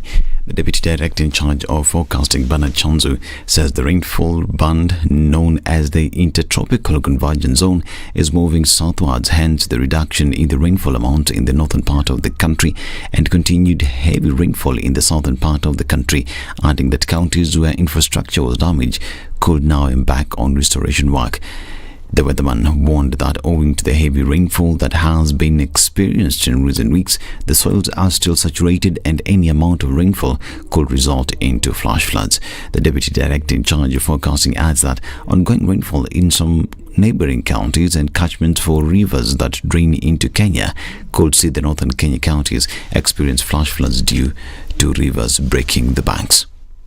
An employee of leading telecommunications provider Safaricom told the court that former Migori Governor Okoh was not at the scene where Sharon Otieno was allegedly killed. While testifying in the case where Obado and two others have been charged with the murder of Rongo University student and unborn child Quinto Odek Etiang, told the court that Obado was in Nairobi throughout the night of September 2nd to September 5th, 2018. Etiang also testified on M-Pesa transactions that were allegedly made by a witness who was under witness protection between August 1st to September 6th, 2018. The Kenya Women Parliamentary Association has condemned the recent attack of a female passenger by a matatu conductor along Thika Road. Kewopa chairperson and Kajiado woman Representative Leah Sankaire, in a statement to newsrooms, called for a heightened probe into the incident and the arrest of conductor who was captured in a viral video last month, smacking the passenger to the ground as she cried for help, while terming the incident as a violation of human rights and dignity. Sankaire urged the Inspector General of Police and authorities in the transport sector to ensure the perpetrator is brought to book and the victim accorded justice. Borrowers in the country have been dealt a major blow after the Central Bank of Kenya hiked the benchmark lending rate to 12.5%. The increase represents a change of 2 percentage points from 10.5%. CBK blames exchange rate depreciation, with it said that and was exerting upward pressure on domestic prices and the rising of public sector external debt service. The upward revision now complicates efforts to have cheaper and affordable credit as households continue to struggle with the high cost of living. The government has increased the price of a kilo of cotton to 65 shillings. The new price represents a 25% hike compared to the current 52 shillings per kilo by refineries in the country. In a statement by Industrial Principal Secretary Juma Mukhwana, the new prices will take effect immediately to all cotton growing regions in the country. The ministry says it is working with governors from 24 counties to buy and avail more seeds next year. The government hopes to increase cotton production from 40,000 acres this year to 100,000 acres next year. The African Union has supported a report calling for a total ban of trade in donkey skins to save the animals from extinction. The report was adopted during the Specialized Technical Committee on Agriculture, Rural Development, Water and Environment's 5th Ordinary Session, which is made up of ministers and senior officials from member nations who were responsible for those portfolios in their respective countries. The suggestions in the study will now be presented to the Assembly of Heads of States and Governments for consideration in February 2024. Now, the annual Human Rights Defenders Academy training began Monday, bringing together trainees from all the 47 counties. Defenders Coalition Executive Director Kamangogi highlighted in opening remarks to the program that this year's course will have a specific focus on persons who defend environmental and land rights. The annual Human Rights Defenders Academy is a one-of-a-kind skill-building opportunity that addresses the training needs of human rights defenders assessed throughout the year. And Nigeria's President Bola Tinubu has called for a thorough investigation into a military drone attack that the State Emergency Agency in northern Kaduna State said killed at least 85 people over the weekend. The state's governor, a religious leader and witness, said that dozens of civilians were killed following a military drone attack that was targeting insurgents and bandits. This is Newswire. I'm Dennis Aseto. Good morning.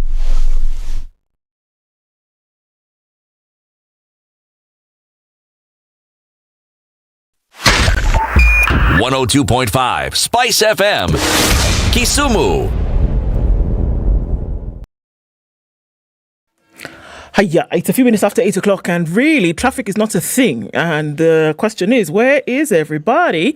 A little bit of traffic on the thicker superhighways just because your service lanes don't function after survey, right? It's just one straight pass through to the city. So there's bumper to bumper action there. There's also movement on Kiambu Road as you get towards Muthaiga Square. So that is busy. Kitisuru then coming in through towards Limuru Road, Muthaiga. That is also building up. The construction still is going to hold up people for some time. We're also still a bit busy coming off of Wayaki Way, and Gong Road today is also starting to build up quite some this morning. Landis is busy. It's coming off Jogo Road. We're also looking at traffic on Uhuru Highway, and it's going to take us through into the CBD out towards Westlands. We're in traffic hour now, though this traffic hour compared to others is not too crazy, but it's still one to watch. Let us know what's going on in your neck of the woods, and we'll shout out. Talk to us on SpiceFM, KE on X.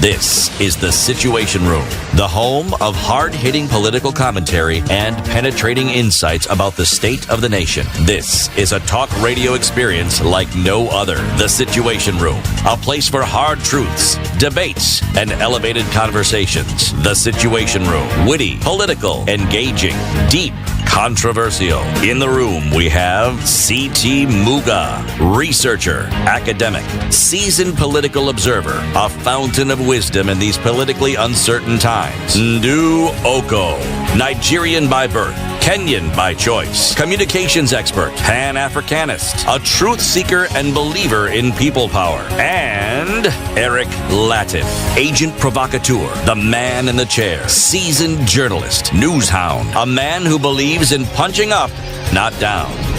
This is The Situation Room, the only way to start your day. Kenya's biggest conversation. We get 6th of December 2023. You said we start singing next week. Feliz Navidad. From 12th. From 12th. The 12th day, the first day of Christmas. The first day is on the 12th.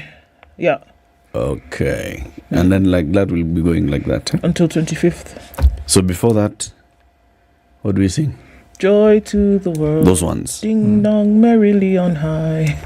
Those ones. Okay. Yeah. As you sing all those songs, remember, next year is coming and you want to get into the new year with property, right? Title. Iko kwa safe. Title. Chini ya kitanda, whatever. And that's why username are telling you, come to Nakuru and invest at Delight Nakuru.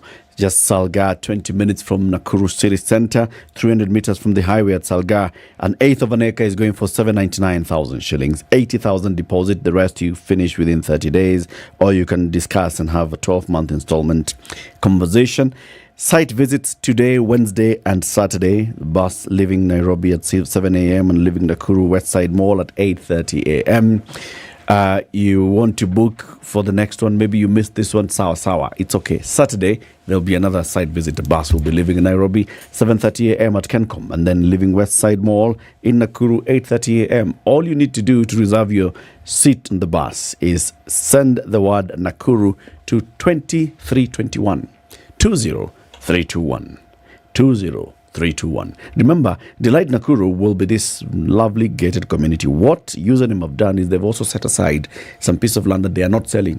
Okay, this plots within here, this will be community land. So what you will do is, as a community, you'll decide what you want to have there. You want to have a children playground, you want to have a kindergarten, you want to have a dispensary, health center, you want whatever. You want to have a shopping center, you want to have a gym, social hall for the community. All those things you can do, and it's in various parts of that estate. Hiyo ni mzuri. Yeah, hiyo ni mzuri sana. Hiyo ni mzuri sana. So our next conversation is going to be about the Linda Jamii Run, and what the Linda Jamii Run is all about. That's what will be happening. The Peace Run. Linda Jamii presents the Peace Run on the 16th of December. KICC, that's Kenyatta International Convention Center, from 7 a.m. And the chairman of the operation, Linda Jamii, is Professor Fred Ogola. He's our guest in the studio. Good morning, Prof. Good morning, Eric. How are you doing? Very well. Yes. Welcome to the Situation Room again. Thank you very much. It's the home of the big conversation. This is a big conversation about Linda Jamii Peace Run. Kabisa. Yes. You'll tell us all about it. Yeah. But first, City will give you the day's proverb. Actually, I will. Our proverbs for the whole of this week come from the country of Eritrea. If an enemy learns your dance, he will dance it in the crooked way. If an enemy learns your dance, he'll dance it in a crooked way. What do you think that proverb is telling us, Prof? It simply means that an enemy is not someone who is meant to do you good. So maybe it means that you're dancing well, and when they come, they want to destroy what was going on well about that dance. For example, if an enemy was to come home and learn how you guys live at home, he might actually be able to poison how things do and try to suggest certain things at home that might actually destroy how relationships work. The same thing, for example, in Kenya, there's a big conversation about people who have invaded our country, who has come to learn about economy, then they propose how economy should be run. Guys have talked about IMF, they've talked about World Bank. They've talked about many people who have come to interfere with our economy. And in fact, yesterday's Business Daily article asked, is the president running the government or the government running him, or someone is running him and the government on behalf of Kenyans? And it was called the leadership question. Yeah, so maybe the enemy has learned how we dance. And they have joined us, and now they are dancing in a crooked way, and therefore our economy is going the crooked way. To spoil our dance. Yeah. Hey. Let's start with the Operation Linda Jamii. What it's about, just in case for the people who have not heard about it, and then we'll come to the Linda Jamii Peace Run. Yes, Operation Linda Jamii was begun immediately the elections in Kenya were declared the way they went. And we saw that it looked like the country was not stable at that time, and we wanted to talk about how can we really protect the community. I remember that the civil society in Kenya was at its weakest moment. I'm sure if you remember the times when Moi was the president, there was a very strong civil society. And you remember that during that time, they've never had a very strong civil society. So Operation Jamii was found to become an umbrella body of civil society, bring together religious organizations, private sector, to at least help to champion what was missing at that point. Because remember, there's always, we talk about the issue of the estate. The first estate is called the public sector, The second estate has always been the private sector. The third estate has always been called NGO, where civil society sits. And the fourth estate is why we're speaking now, which is the media. So this third estate leg was weak. A stool has 4 legs. So when one leg is weak, Linda Jammeh came to fill that role. And umbrella body here means we have so many organizations that we work with. For example, there's an organization which I have to mention here called Bottom Line Unique Association. Bottom Line Unique Association is here to talk about the issue of economic liberation for communities. They are championing how can you create work and economic livelihoods at the bottom.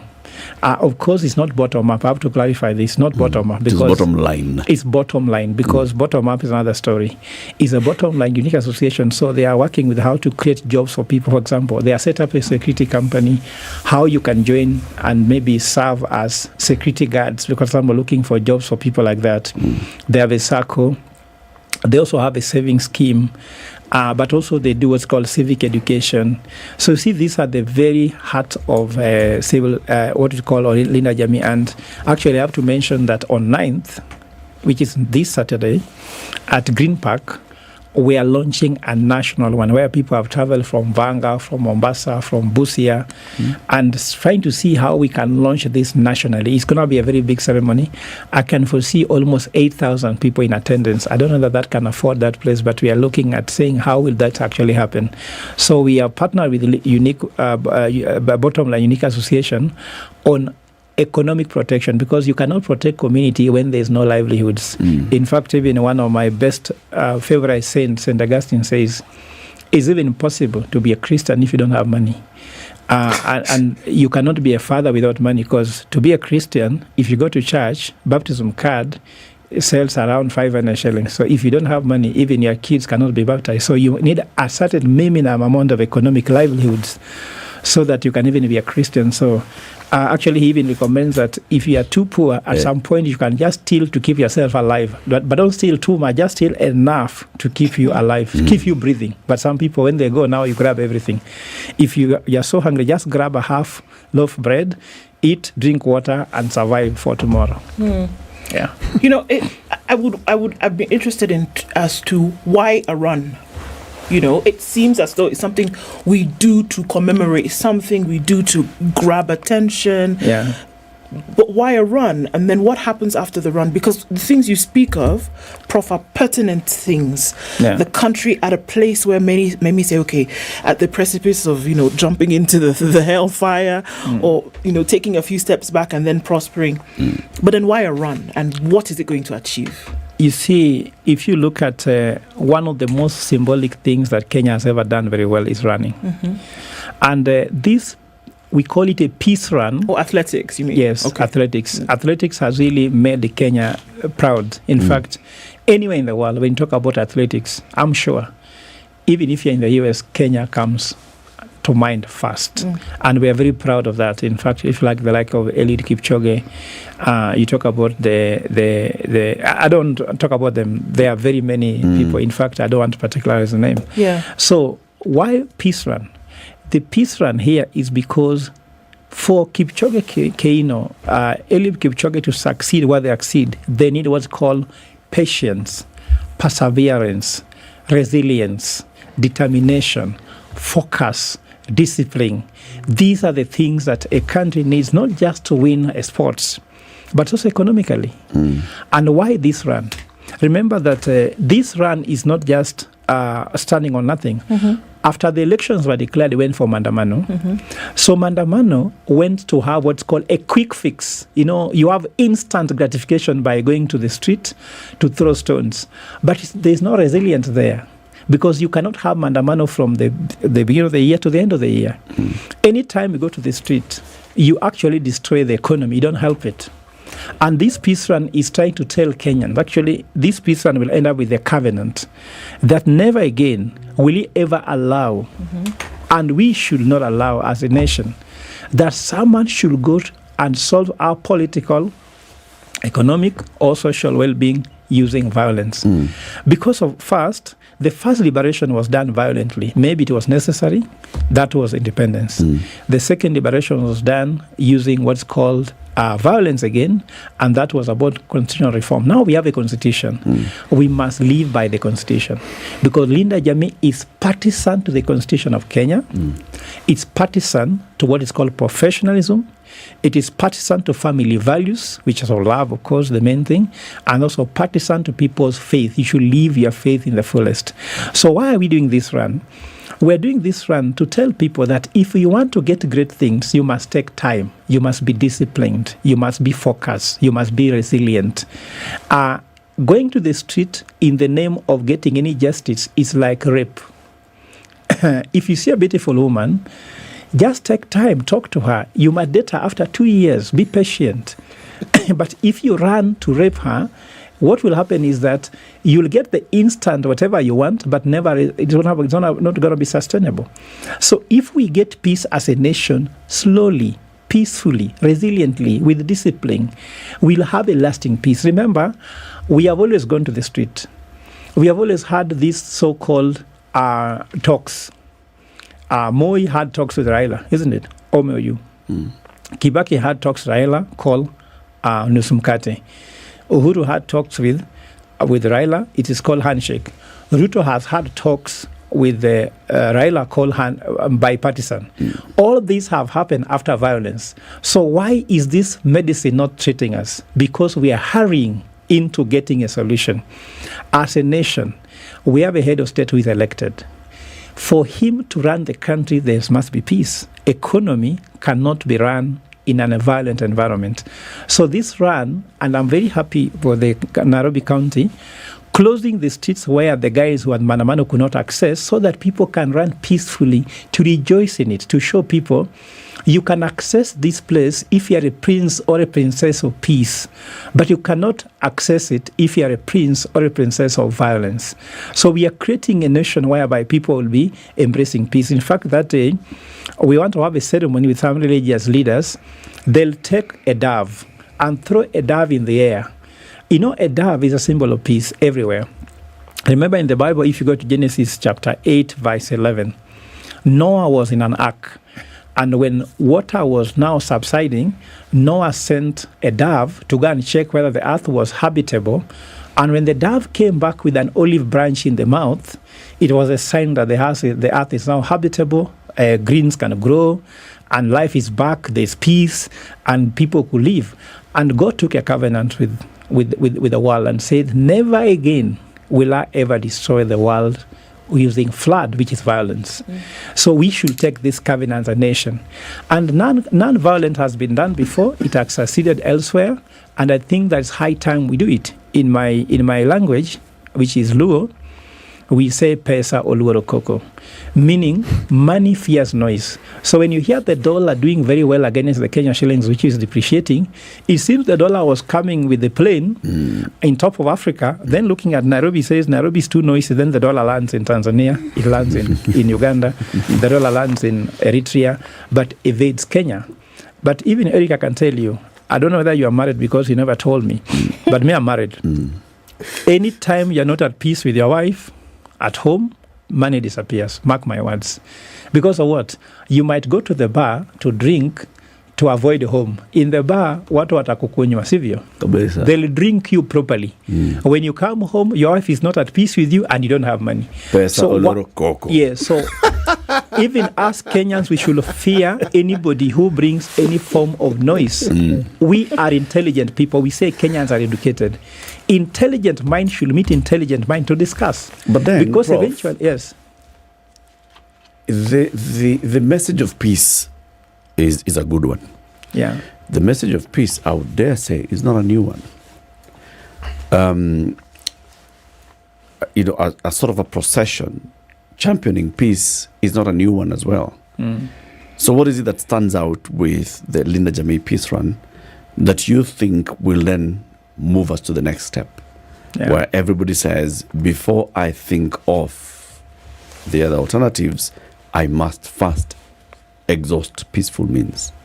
What is it that will... Yeah, first of all, Eric, as a social scientist, there's a method, there's what you call theory of change. When you want to change a society, you must have theory of change. And theory of change, according to me, in this way, takes place in 3 categories. And I'll use Greek because I'm an eloquent guy in Greece. I can speak Greek, I can read it. And actually, these are very open words called pathos. Pathos begins with the word empathy. They are victims of Andamano, people who died. There are people who lost their life. There are people who lost their property. There are people who are injured. There are people who lost their businesses. So when we are doing a peace run, we are calling upon Kenyans to put the little money they have so that we can show empathy with these people as we go towards Christmas.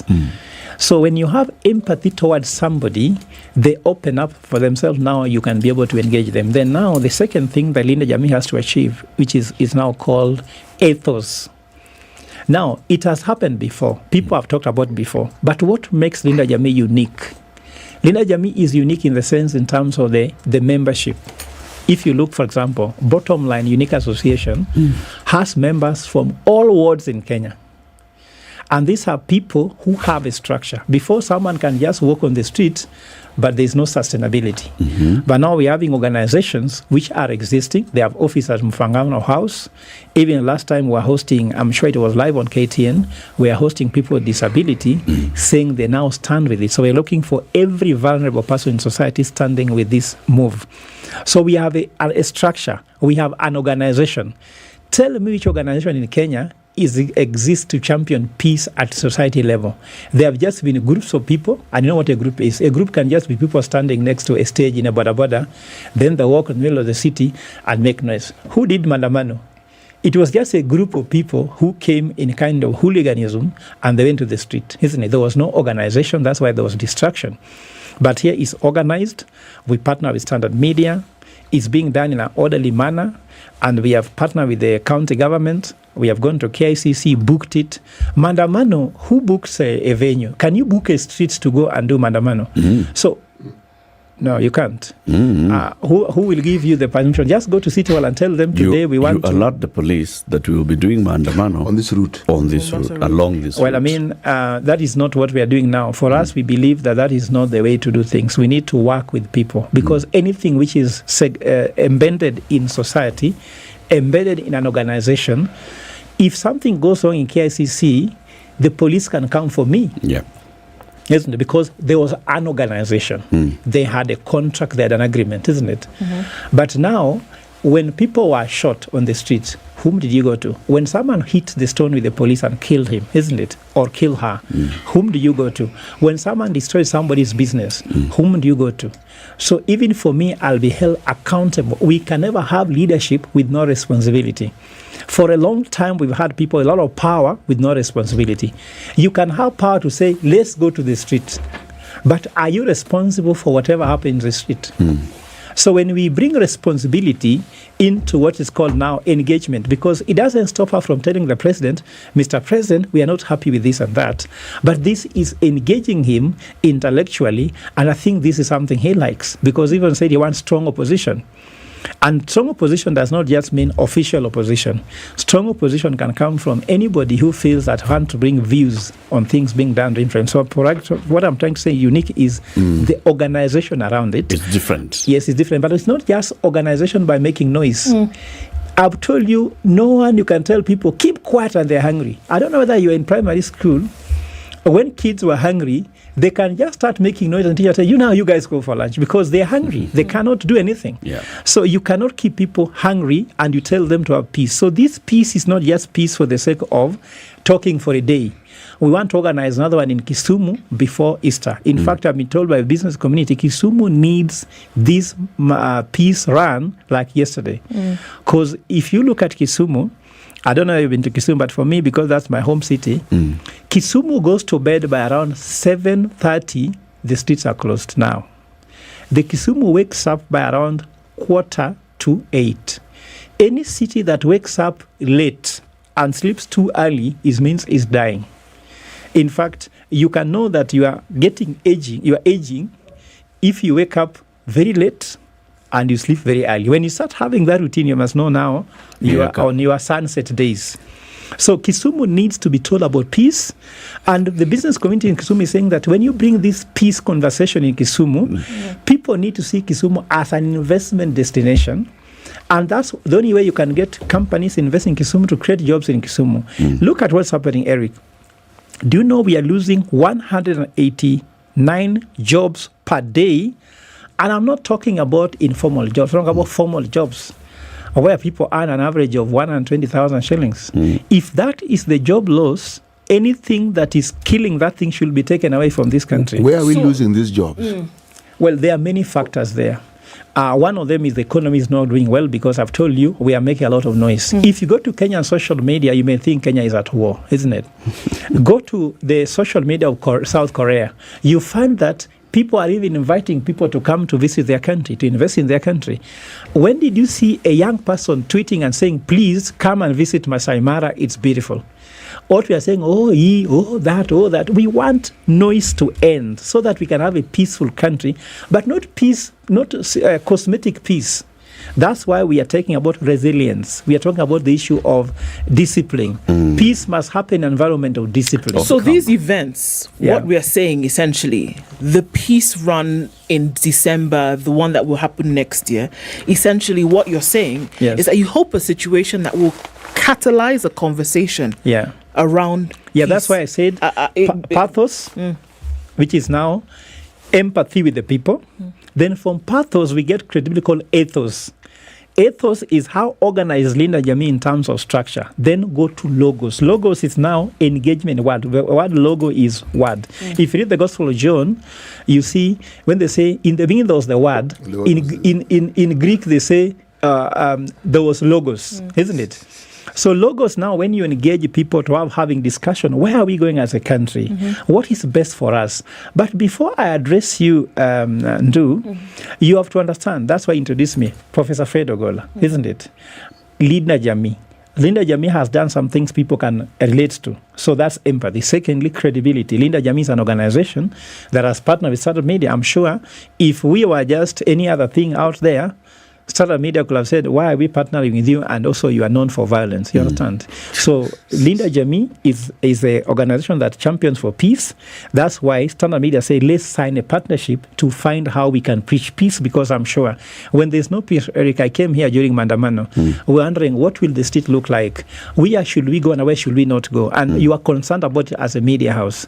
And you know very well when the media house when there's no peace, you have journalists who go out there. Stones can, when thrown, you don't know whom they're going to hit.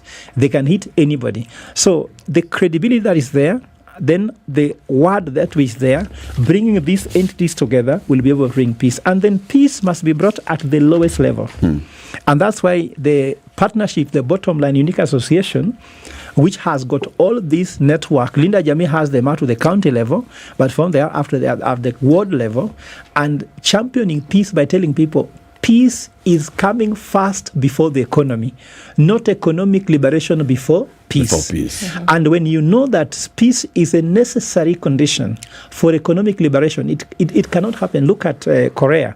They have enjoyed prolonged period of peace. Japan, prolonged period of peace. Tell me any country that has enjoyed prolonged period of economic performance. I'll tell you a country that has enjoyed prolonged period of peace. I know Kenya that is a peaceful country, bro. Yes, peace is not absence of war, my brother. Peace does not mean absence of war. What is it? Absence of noise. Peace is from your heart. That's why even when Jesus resurrected, he said that, yes, I give you peace. May peace be with you. This was peace that Jesus was not talking about like peace because there was a war. He meant that your heart should be at peace. When your heart is at peace with somebody, that peace is very sustainable. But the peace whereby I'm just avoiding beating you because I might be arrested, that is not peace. That is just the violence inside your heart. It's still there. It's too much. And then, Eric, allow me to give an analogy. You know, when you have a hammer, everything next to you looks like a nail. Do you know that? So we do not know that the hammer we used for bringing independence also brought for us constitutional reform. But that hammer can't bring for us economic liberation. And that hammer is Mandamano. So we have to know that Mandamano has taken us so far. And that's the farthest can take us. It's time to put down the hammer. Now put down the hammer and pick our heart, isn't it? And agree, what is the Kenyan dream? Where do you want to go? Okay. How do we get there? What are the necessary conditions for getting there? And that's why this Peace Marathon is beginning of it. Yes. We have one in Mombasa. We'll have one in Mombasa around Easter. We'll talk about the dates and the places. Let's take a break. It's 27 minutes to 9. Professor Fred Ogola is the chairperson of Operation Linda Jamii. They've organized the Linda Jamii Peace Run on the 16th of December at KICC, 7 a.m. Then he'll also tell us about the other venues in Mombasa and Kisumu, the one for next year, and on and on.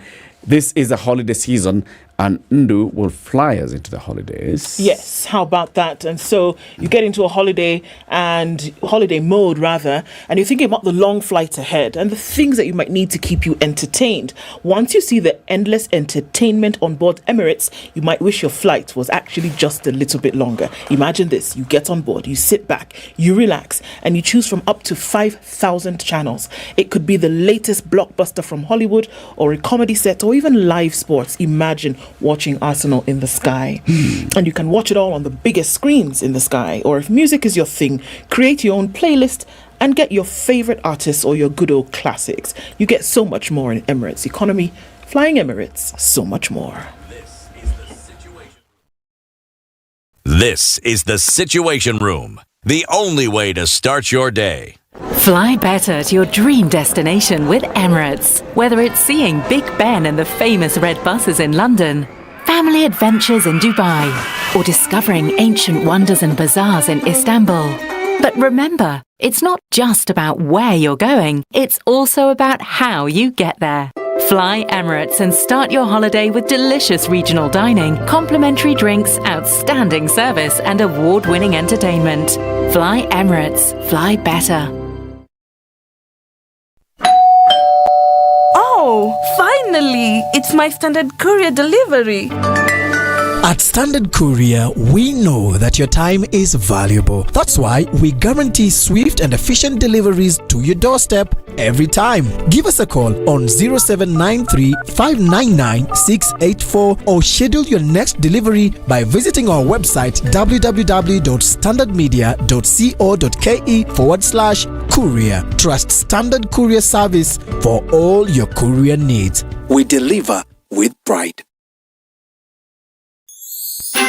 Get ready for the festive season with Tease the Season. Join us at the Junction Mall rooftop on the 8th, 9th, and 10th of December at 6 p.m. for a magical Kenyan Christmas experience. The show is directed by Atemi Oyungu and Lisa Oduor Noah and features some of your favorite artists, including Chris Adwar, Kendi Nkonge, and Manasseh Shalom. We also have new voices to introduce to you this year, but that's not all. On Saturday and Sunday from noon, we have a pop-up Christmas market for you to enjoy. Make sure you don't miss out on this incredible event and get your tickets now at ticketsasa.com. Advanced tickets are available for 1,700, while gate tickets are available for 2,200. Tease the Season, a very Kenyan Christmas. Think about a thing. All right, looking at sunny conditions in Nairobi this morning, 17 degrees, going to highs of 25, and we'll see highs of 25 in a sunny Nakuru at 13. In Nyeri, it's sunny at 18 with highs of 25 and lows of 13, while we're looking at sunny conditions in Eldoret at 16, going to highs of 25.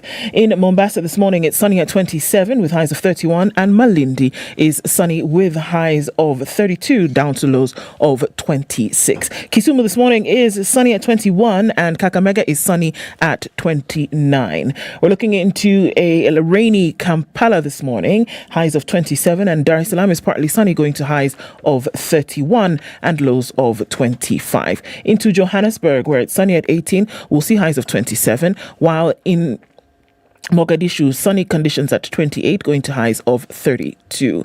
We'll see highs of 24 in a sunny Addis Ababa. And looking into Lagos, it's clear at 26 with highs of 32 and lows of 23 in a mostly cloudy Kinshasa, going to highs of 32.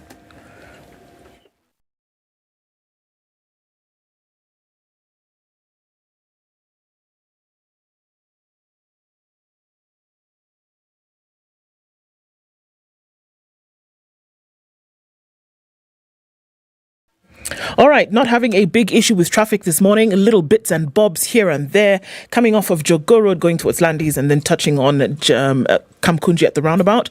And you're coming off of Thika Superhighway, there's traffic coming in from Survey. That's pretty heavy, actually. As it snakes its way into the city, we'll see that there'll be a hold-up until you get past the Pangani underpass, and then you should be fine.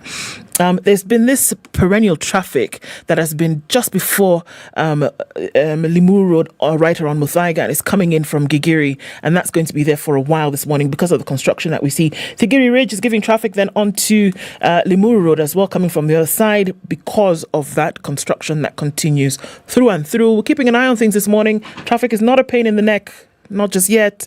Just in case it gets so, let us know on SpiceFM KE on X.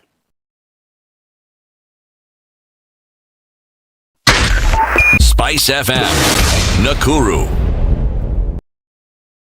Mature, intelligent talk every morning. Spice up yourself.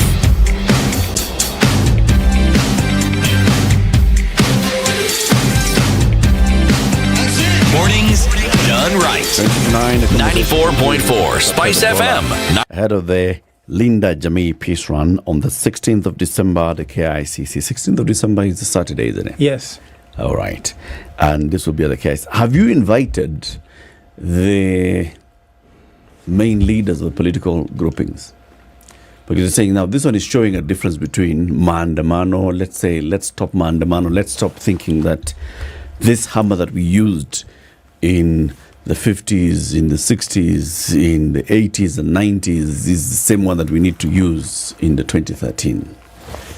Yeah, of course. Are they invited? Is Raila invited? They are not invited. Is Ruto invited? They are invited, but not in their capacity as political leaders. They are invited as Kenyans because that day there are no speeches.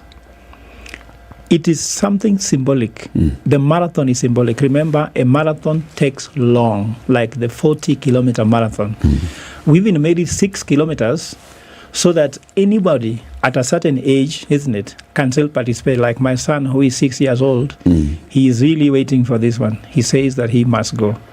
And I think he can do 6 kilometers. Maybe if it is not possible, let someone advise me if there's medical reasons why. And I believe that even at old age, you should be able to try it out. You can walk at a pace. It is not really competitive marathon because we are not competing with each other, because Kenya should run as fast as the slowest person in Kenya, because you don't leave anybody behind in such like things. But they are invited in their capacity as Kenyans, and that's why we are sending out invitation. We don't want to say come as head of state, because then become a state function.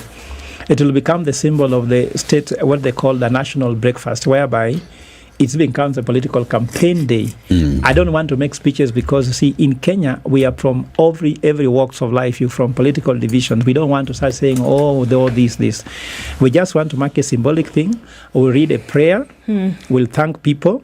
Then we throw the doves up there as a symbol. Then there'll be some artists performing something to do about peace. Okay. Remember that there's a song which is being formulated by saying something about never again shall we do this and that. And those people need to be there, Bwana. Well, I mean, they are invited, but now not as head of state, not as head of You can invite them as head of state. They just don't have to make a speech. Can invite them as leader of opposition. What I want to find out is, how do you invite the president and he comes and not as president? Yeah, that's the thing. I'm having a challenge. He doesn't have to make a speech. He can come as president. Like all of you are invited. All Kenyans are invited. I've seen Uhuru Kenyatta as president being invited to the Nairobi Expressway. What's it called? Yes. And he goes and he doesn't make a speech. Or the first lady's marathon. Maybe what I can ask is any Kenyan listening to me, if they have any way on which we can invite them to come, but not as head of state. Because it is difficult as a Kenyan just coming. Because I remember President Uhuru Kenyatta with the former First Lady Margaret Kenyatta, she invited the husband, but as a husband. And he came as a husband. And he performed very well as a husband in that marathon or Beyond Zero. And for me, that was amazing. So the fact that I'm not related to the first family is difficult for me. If this marathon was organized by someone from the first family, it was going to be easier. But I'm not anywhere near them. Me, I'm just a Kenyan with good dreams, with good ambitions. Maybe not exactly, I don't know how I'm doing it, but I think God is the one which will make the day look. I don't have even a picture of how it will look like. of course, have a program. I've taken care of the security. I've taken care of the function. There's a whole book and KICC where people can sit and discuss and talk, and there's a place where this performance will take place.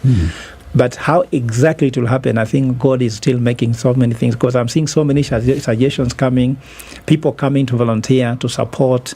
So I'm very happy. In fact, I want to really thank the organization that I'm talking about that has really helped us, because in there they are going to mobilize for us around 6,000 people to come. I was able to meet with the Justice and Peace Department of the Catholic Church, and they would not be able to say that they are going to come, but they say that they like the initiative. How they are going to come to support, they are still working on it. But I'm being told, with the permission from the local order, the Catholic Church, I like it because of the fact that they have a very unique structure how they work. If you give analogy allowed here, the Catholic Church looks like a rhino. When you go to the forest, you can see a rhino grazing. You can throw a stone at it, and it doesn't get excited very early with the first stone, the second stone. But when the rhino gets excited and started charging, the scale and the impact is there. So I'm very happy that they had allowed us to throw the first stone, the second stone. And I'm sure as we go by and they realize that, because people are still asking, can you really have a peaceful marathon? Because the issue here is not, the issue here is people have been doing marathon, but this is a peace marathon. So guys are still saying, how will it look like? What is the organization? And the Catholic Church cannot just jump easily, the same as ACK Church. Those big people, they are more of stability is important. Even head of state, a head of state has never seen a peace run, because this is the first of a kind. In fact, if you ask Linda Jami has done things, what we call series of firsts. It is the very first civil society to ever sponsor a bill that talks about changing constitution to help people really see the success. And in fact, the same very first civil society that is organizing a peace run to really empathize with the people who have suffered after this. Civil society, the very first one to take a petition so that people who suffered victims of Mandaman will be compensated the case in court. So this series of fasts, people still have to know, where are we going? What's spiritual concept? Are we trying to create a third force or something? No, guys are still very wary, but they don't know that our main concern is people and the economics that is surrounding them. So, in fact, if you want to know, if you go on Saturday, when we are going to launch the Unique Bottom Line Association, which is taking place on 9th Saturday from 9 a.m. at Green Park, you'll see, for example, the Director General of this organization, which is a nationwide, he's called Rehoboam. He's going to make a speech about how this thing is going to be a long haul. We have the so there's going to be a speech. We have Secretary General. You said there are no speeches. No, this is about the launch of the association, which is taking place on 6th. Okay, I get it. So Director General, whom is my partner, is going to make a speech about how we want to go this to ensure people can live well with money also. How do you create economic activities in our organization? And that's why because we want to put money in communities and economic activities in communities, there must be peace, because they say in Luo that only talk if something of yours is being rained on. If nothing of yours is being rained on, you care about nothing. But if you have something outside there in the rain, you care. The other thing we are launching is women initiative called Linda Mama. This is not Linda Mama with all this healthcare thing. It's about we are bringing some raw materials. I don't want to go detail. Bringing some raw materials from outside the country. We give these women how to manufacture them and produce some materials, produce some goods out of them and sell them, so that we can actually have local manufacturing. We are working with the Juakali sector on how we can ensure that Juakali becomes the next cottage industry, because Chinese economy grew out where someone knew how to make a toothpick to his neighbors, then manufacture in scale and export. Somebody knew how to make a stone crusher. Then the stone crusher was made to be manufacturing. So if you go to your Kali sector, you can see very unique things being manufactured there. How can we help them to scale? And being a professor of business, because that's what I had studied, I know how you can do this, and being an economist as well. So I'm going to dedicate the rest of my life in economic governance and business, acumen to these people. And I can tell you, Eric, you'll be shocked how many people will come to produce, how many people will have to get employed, and how much this can grow the economy. That's why I was Can I ask a question, Professor? Yes. Have you had any conversation with the Ministry of Industrialization? Not yet, because as you can tell me, I don't know whether you have ever tried to meet any government official. Actually, the letter writing. I don't have a problem meeting government officials. I have. Yes. I've written letters. For example, I'm a CEO of an organization called Africa Health and Economic Transformation Initiative. We have written letters to the government on how we can be able to help manufacturing of pharmaceuticals. Getting these people is not an easy thing as you think, because first of all they say, "Who are you? What are you capable?" Sometimes say, when we do this thing and we even do this public launch and they see what we are doing, you prove concept. They watch you first. A government cannot just jump in what you are doing. Like I told you, they get excited a little bit more when they know what you are doing. No one joins a startup. Everyone wants to join something which is a going concern. So at the moment, don't want to bother them too much by saying, let's meet, let's talk. But you see, once they see what we are doing is making sense, then they can actually join us when that time comes. Remember, even Jesus began only with 3 disciples, then they walked around and he got 12. Then eventually, he built the whole Christianity, which is the largest organization in the world. Even bigger than Google, bigger than if you like IBM. But he began just like a joker who was preaching that even the Jews wanted to push him off the cliff. So for us also, we're at the point of being pushed off the cliff. No, but Prof, time has not come for that. I'm sure we have to prove the concept. Prof, allow me just to ask the question. Yeah. When you say you're being pushed down the cliff, how? I mean, if you have been, for instance, you have licensure to hold the run. Yeah. Your activities, you come to the media, you talk, people attend meetings. That doesn't look to me like you're being pushed. If there's pushback is not pushed. Yeah. Pushback is when people are not certain about what you're doing, and some want to know. Some may know exactly what you're doing and may want to derail you. Yeah. But if the numbers were enormous, then this peace run wouldn't take place. 1, 2. This is not the first peace run we've had in the country. There's a lady called Tegla Lerupe who actually championed. Hers was a 10-kilometer race. Yep. And it starts off in Kapenguria. What you are doing is a first because yours is an economic one. Yes. Hers was literally peace. Yes, coming up from warring communities who are fighting. So it was stop this physical violence that you have. Yours is a completely different one here. So yes, it is a peace run, unique in itself, but not necessarily the first one. Prof, any idea that is new or any idea that has been successful, their story will not be different from the one you're telling. Yeah. The pushback is often enormous. The naysayers are usually very many. And you're right when you say that people will want to join when they can see it is working. Okay? We had the PS who is in charge of industrialization. And the reason why I asked the question was because here in the studio, it's for a simple reason. I hear the government talking about jump starting and creating situations where we will industrialize. And where you are 100% right, these countries that industrialized began with cottage industries. The skills, the base for the skills which were then upgraded took place. Yeah. So by the time they talk about manufacturing and creating, people already had the knowledge. They simply upgraded it. But we don't seem to be doing that. Yeah. No, we don't seem to be focusing on getting this, and you call it correctly, juakali, fine-tuning their skills so that it can be upgraded, because already they have skills, you can see. Yeah. They're already creating, you can see. Yeah. Now, how do you get to the point where it's already an industry, but now you get it into large-scale manufacturing? How do you get it there? You first of all answered your question when you said, why have I not invited them? And you told me I'm not getting pushback. I would like to say that your proverb today says the same thing. If an enemy comes to learn your dance, isn't it? Then he'll make your dance go crooked. When the head of state comes, they are head of state. They'll take over the function. He's not an enemy. No, he's not an enemy. I'm trying to say enemy here does not mean necessarily an enemy, but saying an outsider, isn't it?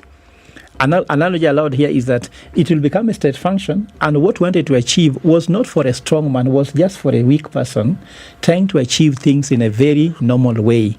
Just like Jesus was a king, but was not a king like Herod.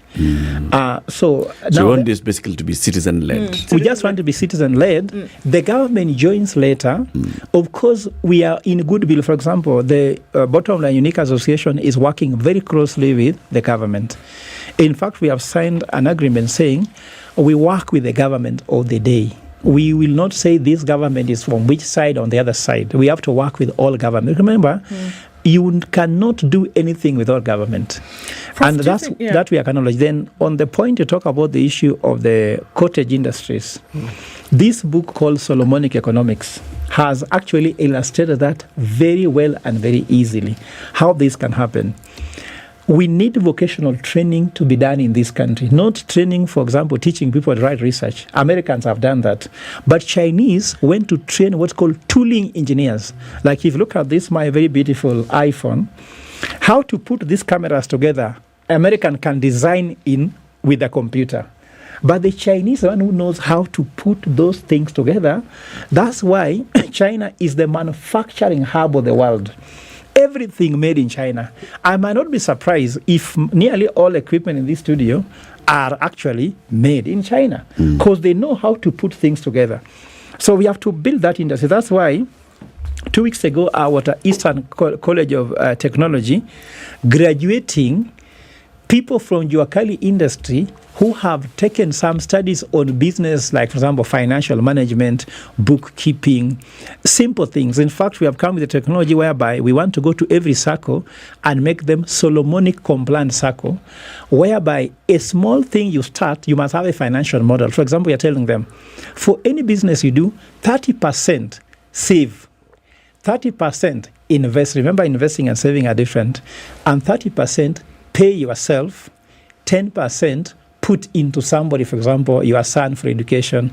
And this model is what made the Jews become who they are. So we are just using a Solomonic ways on how you can make communities work. And God says in the Bible that my people suffer because of lack of knowledge. So knowledge will be important. We have been having booklets, which are just 3 pages, to guide you on the key things you need to do. So we are not just going to blow. I used to teach executives like CEOs. I've taught them in Strathmore. I've taught MBAs. But now I'm realizing that the more I'm teaching these MBAs who are middle class, resting in their nice houses, not caring about the common man on the streets, I have to shift and take my education to that common person and be next to them and help them how Solomonically they can create all these things. And as I can tell you already, do you know how Huawei became a global power? No. The owner of Huawei went and approached the president of China and told him, can you just allocate 2% of the GDP or budget to technology in this country? By that time, China was importing 98% of anything technology from the US. Now China is exporting not just to the US, but even to us. So these people will come when we are organized and we have a structure and they know how we can engage them. But if we are disorganized, it's becoming difficult to even the government to come in to help us. Government just come and see chaos. That's why Hustler Fund is more of a handout. It's no longer anything to help economic well-being. And that's why I don't subscribe to bottom up, but I subscribe to bottom line, because bottom line is supporting the people at the lower spectrum of the economy, but they should be given injection. When you give somebody money who do not know what to do with it, it doesn't help them. Start with knowledge first. Knowledge always should come first. In fact, even God told us in the catechism that first, know me. Second, love me. Third, serve me. Fourth, let us be happy. But when you start by serving me, by giving me Hustler Fund, you don't even know me. You've given me Hustler Fund through technology. You don't even know me. I go buy changa with it, isn't it? Because you didn't know what I'm going to do with it. But let's start by giving people knowledge. Let's know what we are putting money on. Because the question was asked in studio when I was there. Have you told these people where to put Hustler Fund? They said it does not matter. Kenyans know where to put money. Can I ask you, Prof? Yes. Because all of this started from the premise of peace. Yes. Do you think that Kenyans generally have the desire to live peacefully? I think, having seen the conflicts, having seen the situations that arise in very many other countries, I think generally Kenyans would want to be in a situation where peace prevails for other things to happen. So as you're doing this, do you think that Kenyans would generally aspire to or want to be in a situation where relatively there's peace at all times? That would be a great place to start from. I remember there's a story which was told in my village that a night runner has gone to Nairobi and has written a letter back to his parents saying, "Daddy, I can't live here because there's too much light, because there's nowhere to run." Which means that there's even night runners want an environment that is conducive for their game. Means that even a thief wants peace to be there so that they can invade a company. You know, during Mandamano, even thieves found it difficult to steal because you might find that somebody is hiding somewhere with a stone. So I believe Kenyans, even the worst of them, have desire for peace. Even evil people in themselves, they love peace. The only thing is that they don't know how. In fact, there's an article I wrote on how can you give voice to your values. You need peace, but how can you give voice to that value of peace? So the Linda Jamii Marathon is the showing of how do you do that and bringing those conversations to become things that can be discussed nationally. The issue about resilience, about patience, about what we call considerations, about thinking about the other. These are conversations we want. And Eric, you'll allow me to just say how you can participate in the Linda Jamii Marathon. So Linda Jamii Marathon, which is coming on 16th of December, you can participate in 4 ways. The first way is there's a link, you can register and come and attend the marathon. The second way is that we have merchandise that you can buy, which is a t-shirt, is a hat and a wristband. In total, that package costs 1,800. By doing that, you're supporting victims.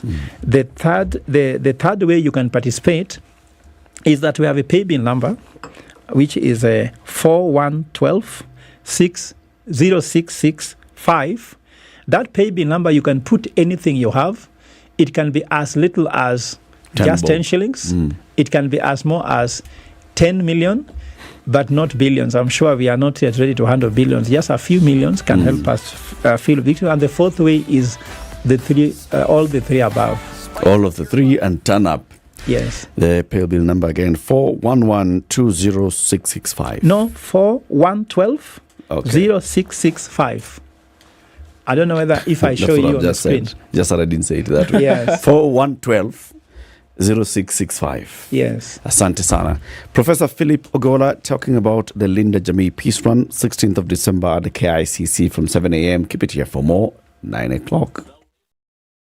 They've set up 9 more camps to accommodate over 105,000 households who've been displaced. Muga also says that a cholera outbreak has been reported in Lamu County, where 3 people have died out of 105 affected individuals. Now, the National Assembly was forced to adjourn the sittings after members of Parliament stormed out of Parliament in protest over delayed disbursement of NGCDF funds. The MPs, led by Minority Leader P.O. said that it was unfortunate that 6 months since the start of the financial year 2023-2024, Treasury had not released the money to the counties.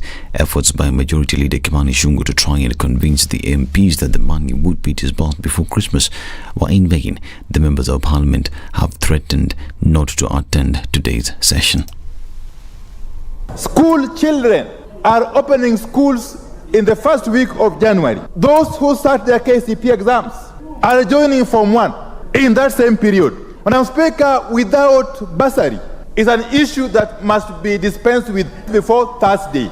Madam Speaker. In fact, if I'm hearing my colleagues well, it's an issue you think must be dealt with now. Now. I have already engaged with the Cabinet Secretary in charge of the National Treasury and the State Department of Planning and the NGCDF board, the NGCDF CEO. They have indicated that they are actually in the process of working on disbursement so that by the time we break, we're keeping tabs on this developing story. We shall be telling you whether the members of Parliament will be attending the sessions today. President William Ruto has said that Kenya and India have signed 5 MOUs on ICT, health, agriculture, energy and education. Speaking during his 2-day visit in India, Ruto said both countries would work together towards improving the digital sector with the aim of availing services online to citizens. President Ruto has also said that the two countries will cooperate more on the commercial sector for the benefit of its citizens. Controller of Budget Margaret Nyakango was released on a 2 million shillings bond or a surety of the same amount or a cash bail of 500,000 shillings. This follows her plea of not guilty to 4 charges including conspiracy to defraud, operating an unlicensed SACCO, forgery and uttering false documents. The matter will be mentioned next week. This as Azimio la Umoja leader Raila Odinga has condemned the arrest of Controller of Budget Margaret Nyakango, terming it a political witch hunt aimed at intimidating her for pointing out the rot in President William Ruto's administration. Odinga stated the arrest was no surprise considering it was imminent in light of her determination to act professionally in a regime infested by crooks and unprofessional conduct. Now, the Ministry of Agriculture and Livestock Development has come up with a raft of measures in reducing the use of agrochemicals in protecting food systems. Speaking during the launch of the Kenya Food Systems and Land Use Action Plan 2024-2030, Principal Secretary for Crop Development and Research Paul Rono said there is a need to maximize on production, and this is through healthy soil, which equates to healthy, safe and nutritious food. According to the Alliance for Green Revolution in Africa, AGRA, food insecurity remains a challenge since 25 billion tons of fertile soils is lost annually, and it is imperative to work with stakeholders to improve their soil health for sustainable food systems, which will ensure food and nutritional security as well as increase productivity. The Ministry of Health and the World Health Organization have developed the Kenya Master Plan for the Elimination of Neglected Tropical Diseases 2023-2037, a bold commitment to transform the nation's health landscape. The comprehensive plan outlines strategic measures to combat 6 debilitating stomatiasis, intestinal worms, lymphatic filariasis, river blindness, visceral leishmaniasis and trachoma, promising a healthier future for the citizens. Kenya is poised to make history by becoming the first country worldwide to eliminate 4 NTDs by 2030, a testament to the nation's unwavering dedication to public health and well-being. This is Newswire. I'm Dennis Aseto. Good morning.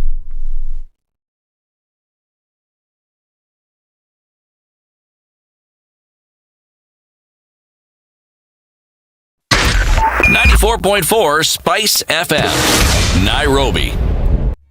All right, so busy on what's this road? This is Limuru Road coming into the city, but then you'll be all right touching on Wangari Maathai because there's not much of that going into the city. There's movement right around James Gishuru, but that's nothing to worry about as you get onto Waaki, where you get to Westlands really quickly. That traffic that's happening up there on Peponi Road is reducing, and also then coming in from Lower Kabete, it's not as bad as it was earlier. All right, we're getting out of traffic hour not too far from now. It's not been too busy a morning, so folks have been able to get where they're going without too much of an issue. Hopefully we can keep it just so through the morning. Talk to us on SpiceFM KE on X.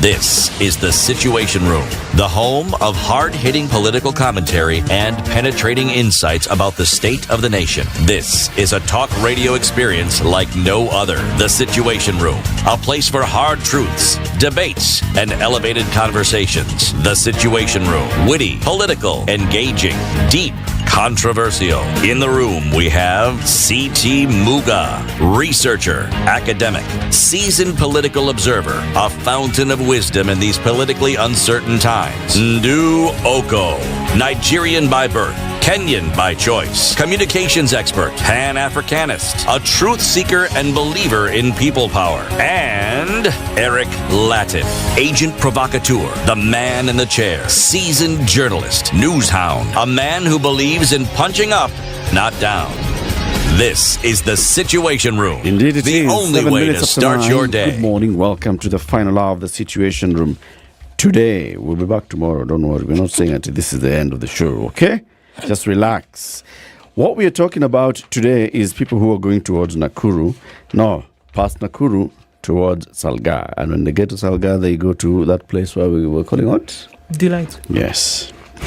Delight Nakuru by username. And username are saying, username investment are saying, please come.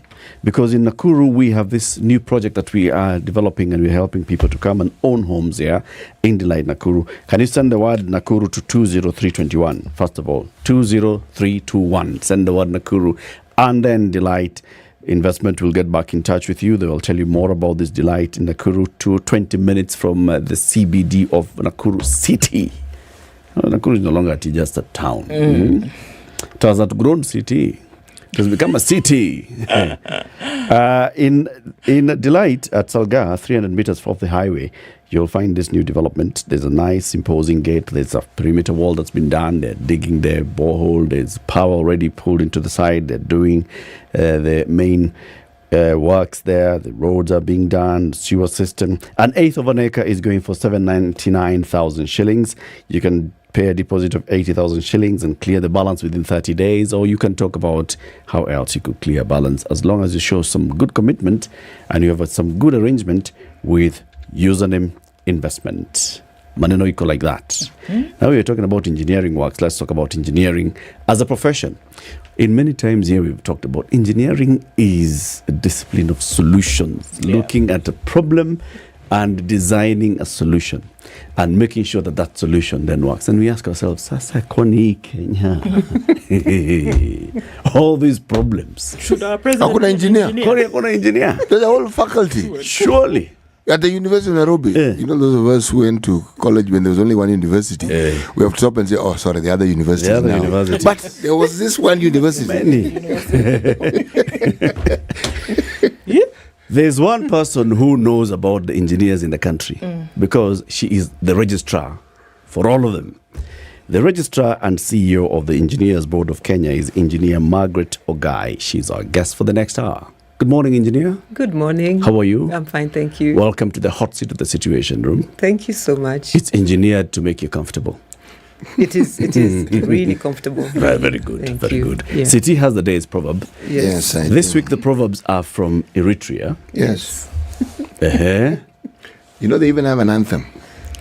Like a national anthem? Or like just an anthem like the people sing in the street? Sorry. They have a national chant. We're going to town. Let's sing the country songs. By the way, you two clever people are actually spot on. Okay? Yes. It's like a chant, but you know how it is. Remember I was telling you about the country we were talking about the other day? And I told you theirs ends with oye. Okay? Eritrea, the chant, which is called the anthem, is Eritrea, Eritrea, Eritrea. How unique. Yes. What's that? See, that thing which they announce themselves. City. So that's the national anthem of Eritrea. No, it's the chant. It's the It's the chant. Yes. It's our Harambe. Yes. Harambe. Okay. That one. Right. So there's this Eritrea. It's like Chairman Mao in Beijing, China. Chairman Mao said.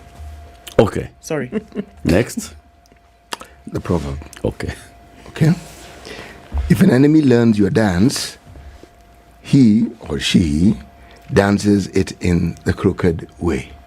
If they learn your dance. If an enemy learns your dance. Yes. They dance in a crooked way. Yes. Okay. So we are looking at interpreting that. Yes. It sounds very straightforward. Sure. And I would say this, that obviously, I'm actually just going to speak, I don't know about interpreting. Let's just look at things, and we're going to say that there are always people watching you. And those who are, I think there's only one genuine and one original. Anybody else who does something is pretending to follow that. To imitate you. To imitate you. And I think when we look at, I look at the space I work in. I think in engineering and in anything, I think any professional, if you're not a professional, and you do that work, you're really not going to deliver what is expected of you. So professional work should be left to professionals to do. If you're, yes, I think that's what I'd like to leave it at. I'm not so sure if that is the right interpretation. Okay. So professionals should do their work professionally. So if you're selling smokies, the non-professionals will never do the work of professionals. If you're selling smokies, and you have a lab coat, stick to selling smokies, even if you're selling smokies outside the hospital, do not enter the lab. Don't enter the lab.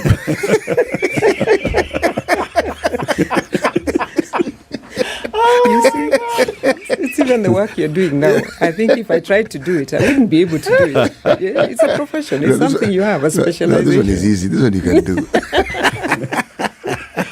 Engineer Margaret Ogai. Yes, please. As Registrar and CEO of the Engineers Board of Kenya, what is the board and what is Registrar? Oh, thank you. So the Engineers Board of Kenya is a parastatal established by an Act of Parliament, the Engineers Act of 2011, and we have 4 mandates, and they're all geared towards public safety and welfare in the built environment. So we do registration of engineers and consulting engineering firms. The second thing that we do regulation of the practice, which means we can go into site and check on how the work is being done, and if there's something that is not being done properly, we can also institute disciplinary cases on our members, and for non-members, we would then take them to other enforcement arms. The third thing we do is the setting of standards, and the recent one that we've done is this engineers scale of fees. This was enacted by Parliament, and therefore any engineer who is offering services should charge not less than a certain amount. And because we tie that to a standard of the service that you're going to offer. Then fourthly, we also do capacity development. 1, for the professionals themselves, and 2, development of the industry as a whole. So in this, we do CPD programs for our engineers. They're supposed to attain at least 50 each year to get their license. And this is just to keep updated with the technologies that is going on. But we also look at general development. So there are things like there's right now liberalization of engineering services. There are talks, and we are the ones leading the engineering space. How are we going to open up the trade to trading these services? Currently, I think our system is a little bit, we have been trying to build a local practice. So you'll find that we are now having to look at it again and say, if we want to participate within East Africa and Africa, basically what do we need to amend in our laws, and how do we also bring our standards up so that our engineers are internationally recognized. Okay. So I think those are the 4 things that we do. What was the second question? What does the registrar do? Registrar registers and holds the usema kweli that this is the register of engineers that we have in our. So you're the one who does that first mandate, as well as now being CEO, you run the other 3 mandates. Yes. Then CEO is just generally, of course, you have an organization that is supporting the board or the secretariat. So just the general day-to-day management of that is now the CEO part. Okay. But the register is everything to do with how do you have the examinations for the engineers, setting the standards on registration, having the register. We publish it once a year. In March, we publish the register of all engineers.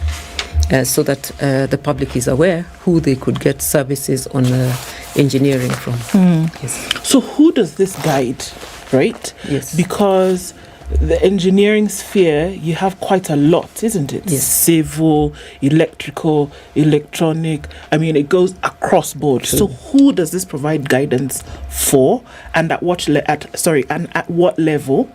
Graduates? Those who are in practice, those who have their private practice, those who work for organizations, who? Just everybody, as you said. And I think I'm so happy you seem to know.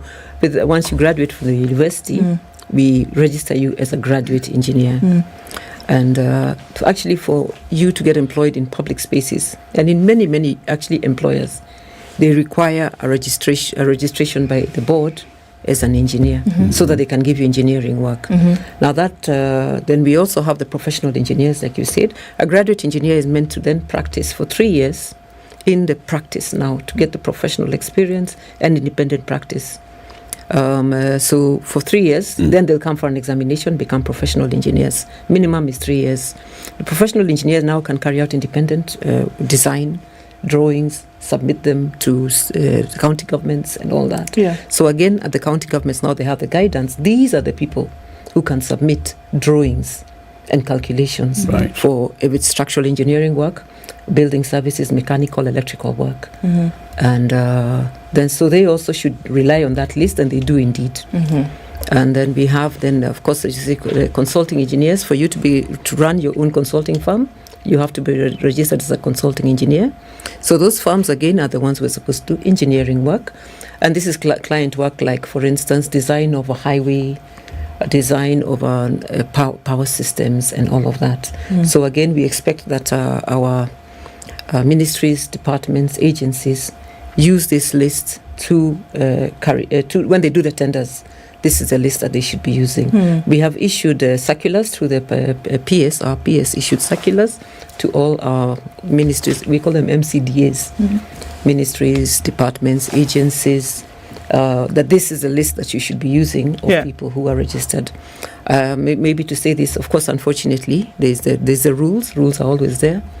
And then there's a referee, which is us. And then there's always people who want to cross that red line.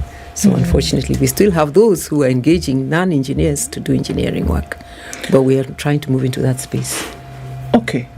So I'm just looking at the year, because we spoke about this here, and it could then give rise to the next question. In 2021, there was a news article that came out, and I'm not sure if it was this board or another body who made a specific complaint about a level of certification that the graduate engineers had not reached. So the question then became, are we going to send them back to school, because they do it's a 5-year course at university, right? True. Are we going to send them back to do the last year, because that is when you're looking at some kind of specialization? Or are we going to say that you must then come out of, after having graduated, do we need you to do a special course, so that we can say what you're saying now, that we are sure that anybody who is entering into the job market, anybody who gets in as a consultant, then has met the mark?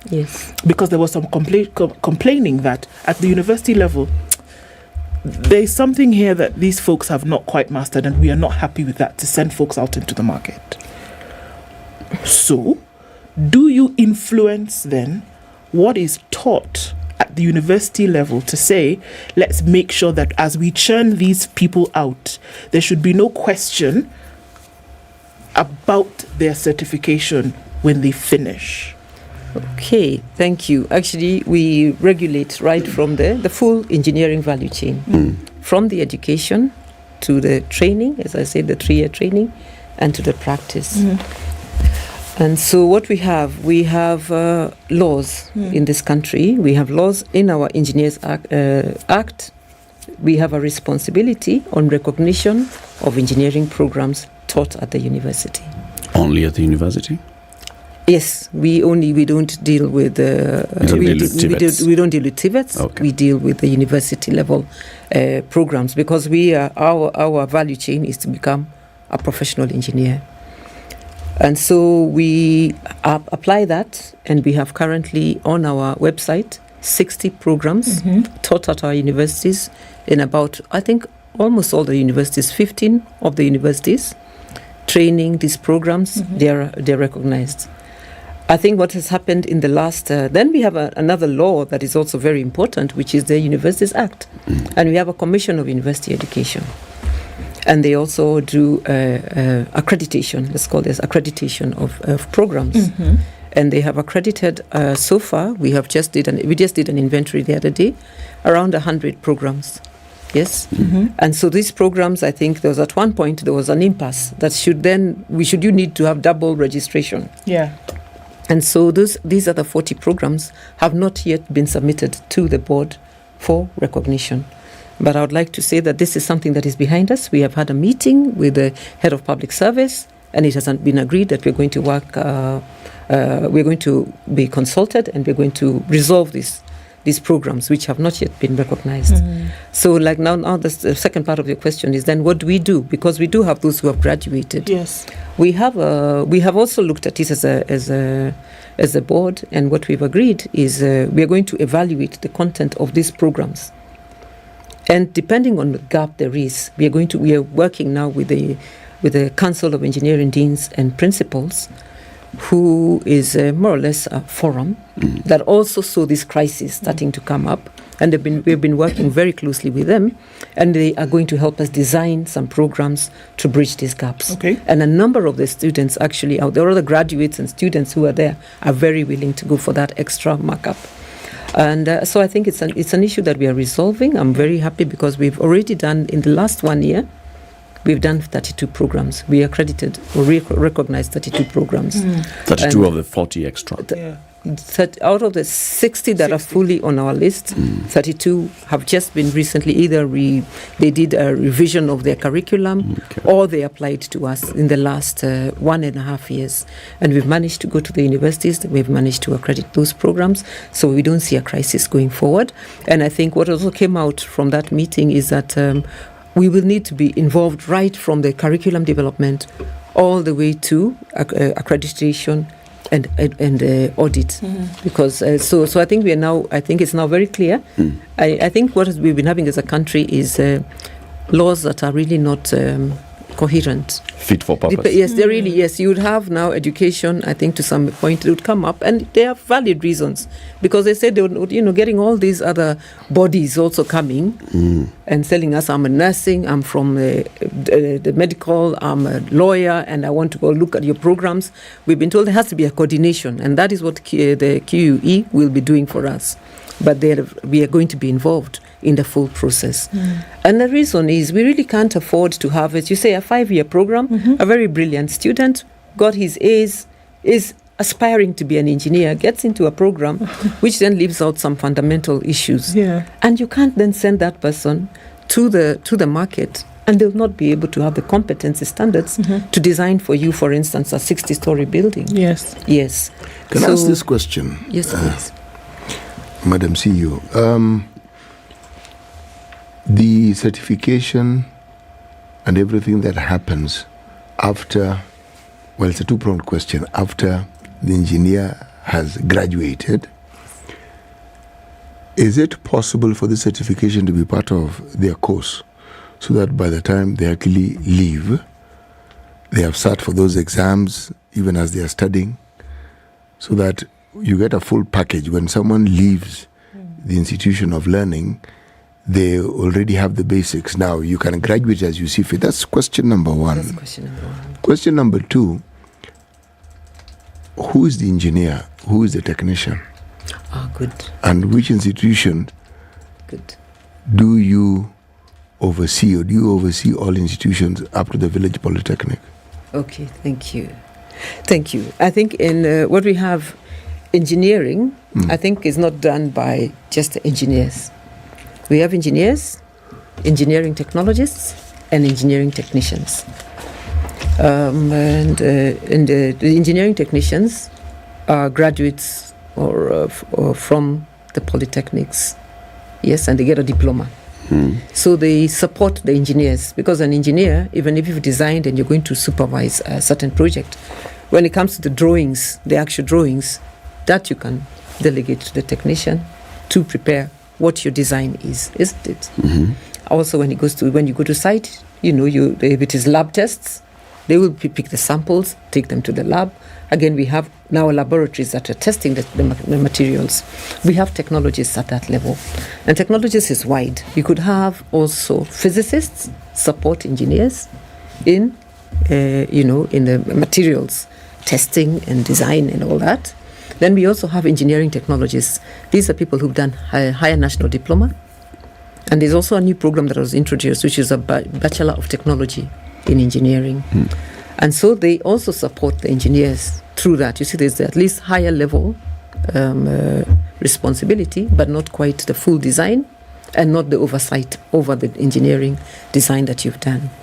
And they have a regulatory body, which is the Kenya Engineering Technologies Board.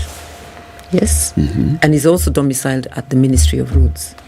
So I think this is a recent development, and we are supporting and collaborating each other, because we know that an engineer is not going to work in isolation of having the technologists and technicians. And part of the gap that we're having as well is that if you're delegating even any part of your functions to be done by, you really need that person to also be recognized or to have some licensure of some kind, so that we can hold responsibilities, everybody to responsibility, and also that they don't overstep their boundaries, because I think that has also been the case. And I think I think everybody, the village, as long as you sit near a building, at a fundi ni engineer. Definitely. It's a street language. You understand? But it's okay but you can't have that person then coming up and telling you, toa hiyo chuma, tulikuwa tumeangalia, hiyo ameweka ni too much. We really can't have those decisions made by anybody else but that who is made for that, who has the full understanding of that practice. So we have these two bodies. In other countries, they are merged. In fact, that is the standard across Africa. To have one body. And let me say this. I think we started with the practice of regulating the engineers. And across all of Africa, we do have similar bodies. But with time, many have realized the gap, and they have now brought in the technologists and technicians within one body. For us, they're separate, but I think we're able to complement and collaborate even with our current structure. I don't think that in itself is a problem. We have recently at least also agreed on the roles and responsibilities of all the three cadres. This is now, I think this is then brings a lot of clarity. So we have no issues. We're working, I think, fairly well. For the moment, the engineering practice itself, the regulatory side of it, Engineers Board has been there since independence, whereas this is the Technologists Board is just from 2016.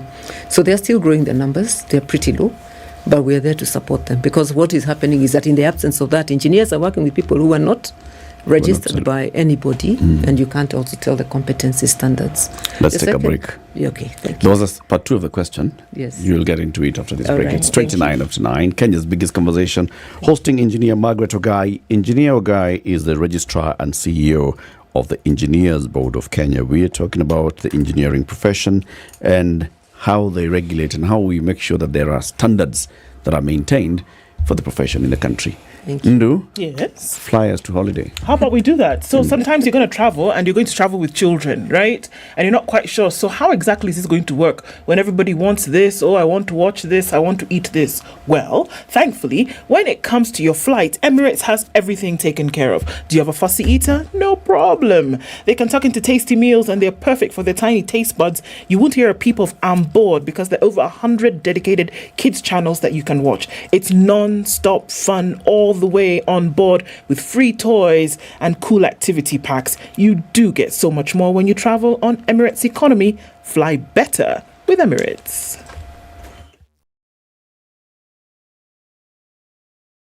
This is the Situation Room, the only way to start your day. Yeah! It is a jackpot, man! This is a great investment opportunity for you! You've been looking for a plot, right? The Username Investment Limited brings to you the D-Light! The D-Light is 20 minutes drive from Nakuru City, 300 meters from Salga Town. How about the price? It's an amazing offer of 799,000 Kenya shillings for an 8-acre plot. Join us for a free site visit every Wednesday and Saturday. Pick a point at Nairobi's Kencom at 7 a.m. and Nakuru West Side Mall at 8:30 a.m. To reserve your seat right now, send an SMS of the word Nakuru to 20321. Send an SMS of the word Nakuru to 20321 or call 0725 000 222.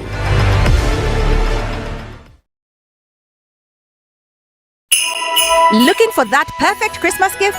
Look no further than Tease the Season. This year, we have a pop-up Christmas market at the Junction Rooftop on Saturday, December 9th and Sunday, December 10th from noon to 5 p.m. The best part? Entry is absolutely free. There will be plenty of fantastic vendors to help you start your Christmas shopping, as well as fun activities for the kids and performances from your favorite Tease the Season artists all day long. Don't forget, the main show starts at 7 p.m, so be sure to purchase your tickets at ticketsasa.com. So, what are you waiting for? Make your plan and let's dive into the season the Kenyan way. Tease the season. All right, so cloudy conditions in Nairobi this morning, highs of 25 and lows of 15. And looking into a sunny Nakuru at 18, highs of 25 and highs of 25 as well in Nyeri, where it's sunny at 19. All right, looking into Eldoret with highs of 25 and lows of 11.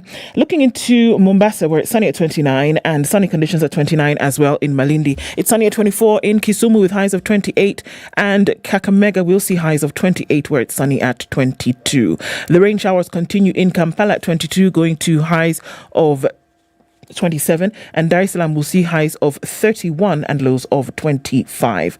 All right, in Johannesburg, 21 and sunny, highs of 27. And Lagos is sunny at 25, going to highs of 32. Mogadishu will see highs of 32 and we'll see highs of 24 in Addis Ababa. Kinshasa is mostly cloudy at 24, going to highs of 32. Quickly into Beijing, it's 11 and sunny. And Paris is 3 and cloudy. 3 and cloudy in London, with partly cloudy conditions in New York at 4.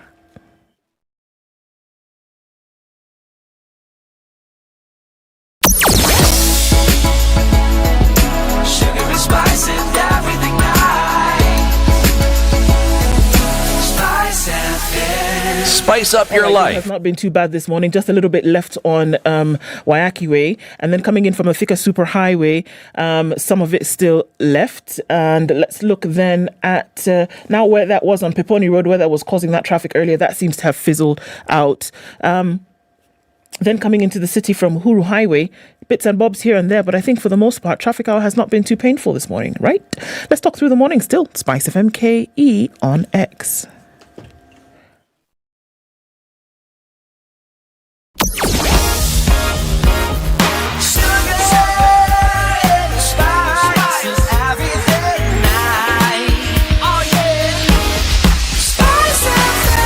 Spice up your life.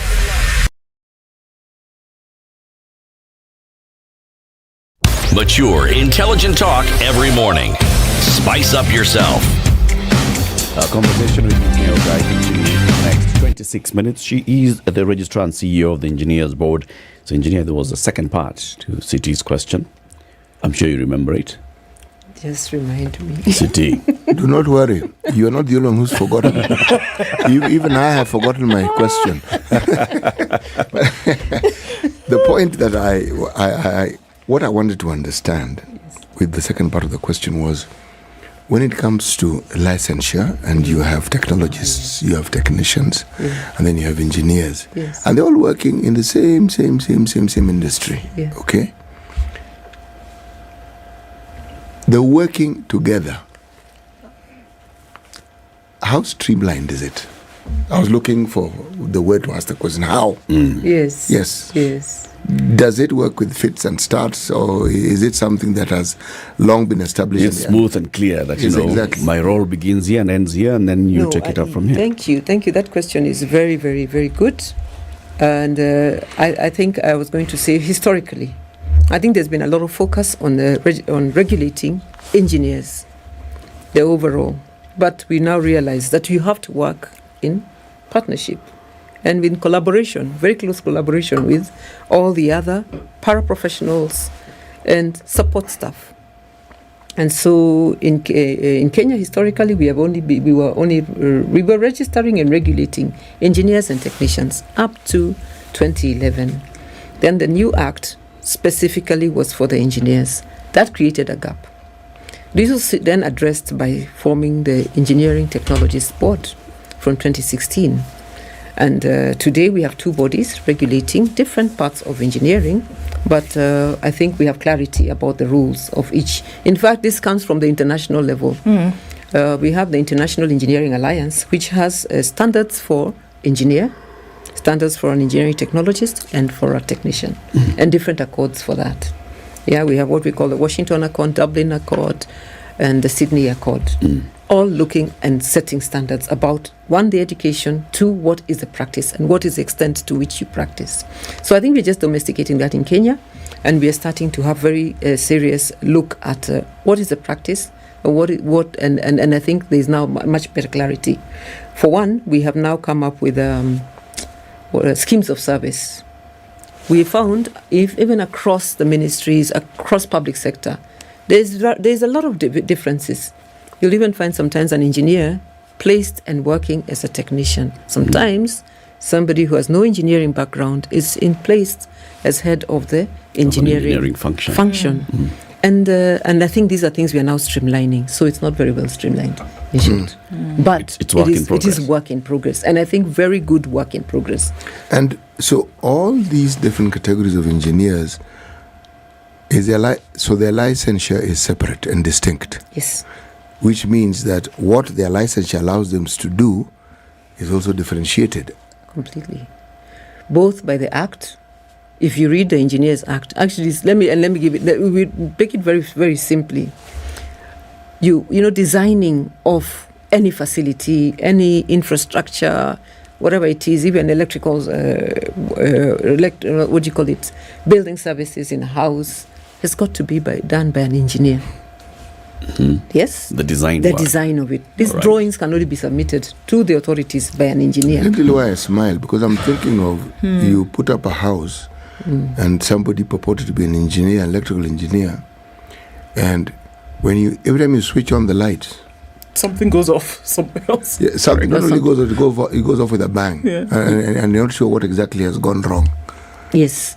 I was going to get to that. Okay, please go on. Yes. So designing and the drawings, the calculations, like how much, what you need to have for this house, how will you connect it with the mains, all that has got to be done. Is regulated because of the safety aspect of it. And so that is done by an engineer.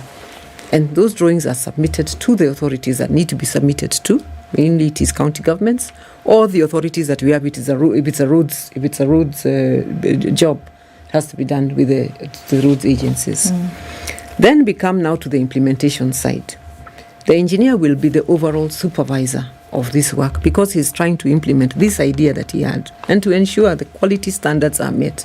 But he can't do it alone. Yeah? And there is where we start bringing in plumbers, electrical wiring technicians, and all of that. The challenge we have had, I think, is that at one point in our country we shifted, and I think we stopped really training on the TVETs. There was a real focus where we moved a lot of very, very good TVETs out to become universities, technical universities. And we started losing a lot of these very well-trained technicians. And again, Kenyans, we became also very paper-rich. Yep. You go for interviews, you're being asked for papers. You see, nowadays, many of us have at least masters ni minimum, easy. Yeah? So we now, oh, isn't it? We don't even know the quality of that. So unfortunately, we had then technicians who are not very placed within their profession, within the whole practice very well. They had no recognition. And so anybody wakes up and says, sinikuwaya. I wire for you, tinker here and there. Yep. And we have now, I think we have a body, IPRA, registers at least the electrical technicians. We have different bodies, but I think it's not been very clear that one body that is at least proving your training. Where did you get your training from? So I think that gap is now being closed by KETRIP, working together with ABK. And we are hoping that we will be able then to give guidance to our communities and societies. I think these are gaps have been there, but like anything else, we have realized them and they're going to be closed in. You're only requesting, please look for licensed people. Okay. No, I have a problem with too many of these bodies. I know, eh? Yeah. It introduces yet another gap. Because there's the engineers board, there's what are you calling the other one, the technologies one? Board, yeah. Then when you come to the education side, there's a commission for university education. Then after qualification, there's a qualifications authority that will recognize it.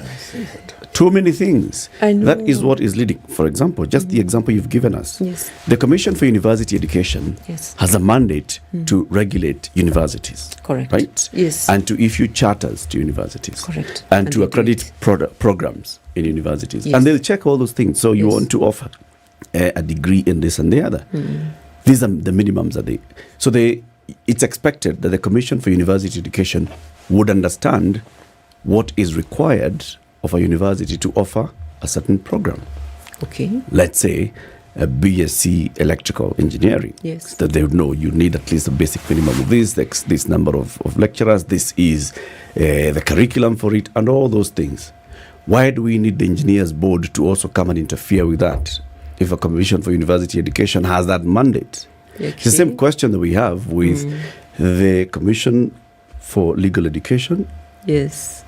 And dentist board. And the laws. Okay. The Kenya School of Law, the CLE, okay. And who's offering this? Then they go into the university. Okay. You create so much confusion. No, I think we don't create confusion. What do you do? I think, first of all, it shows you the level of development you are in a country. Two, let me look at it.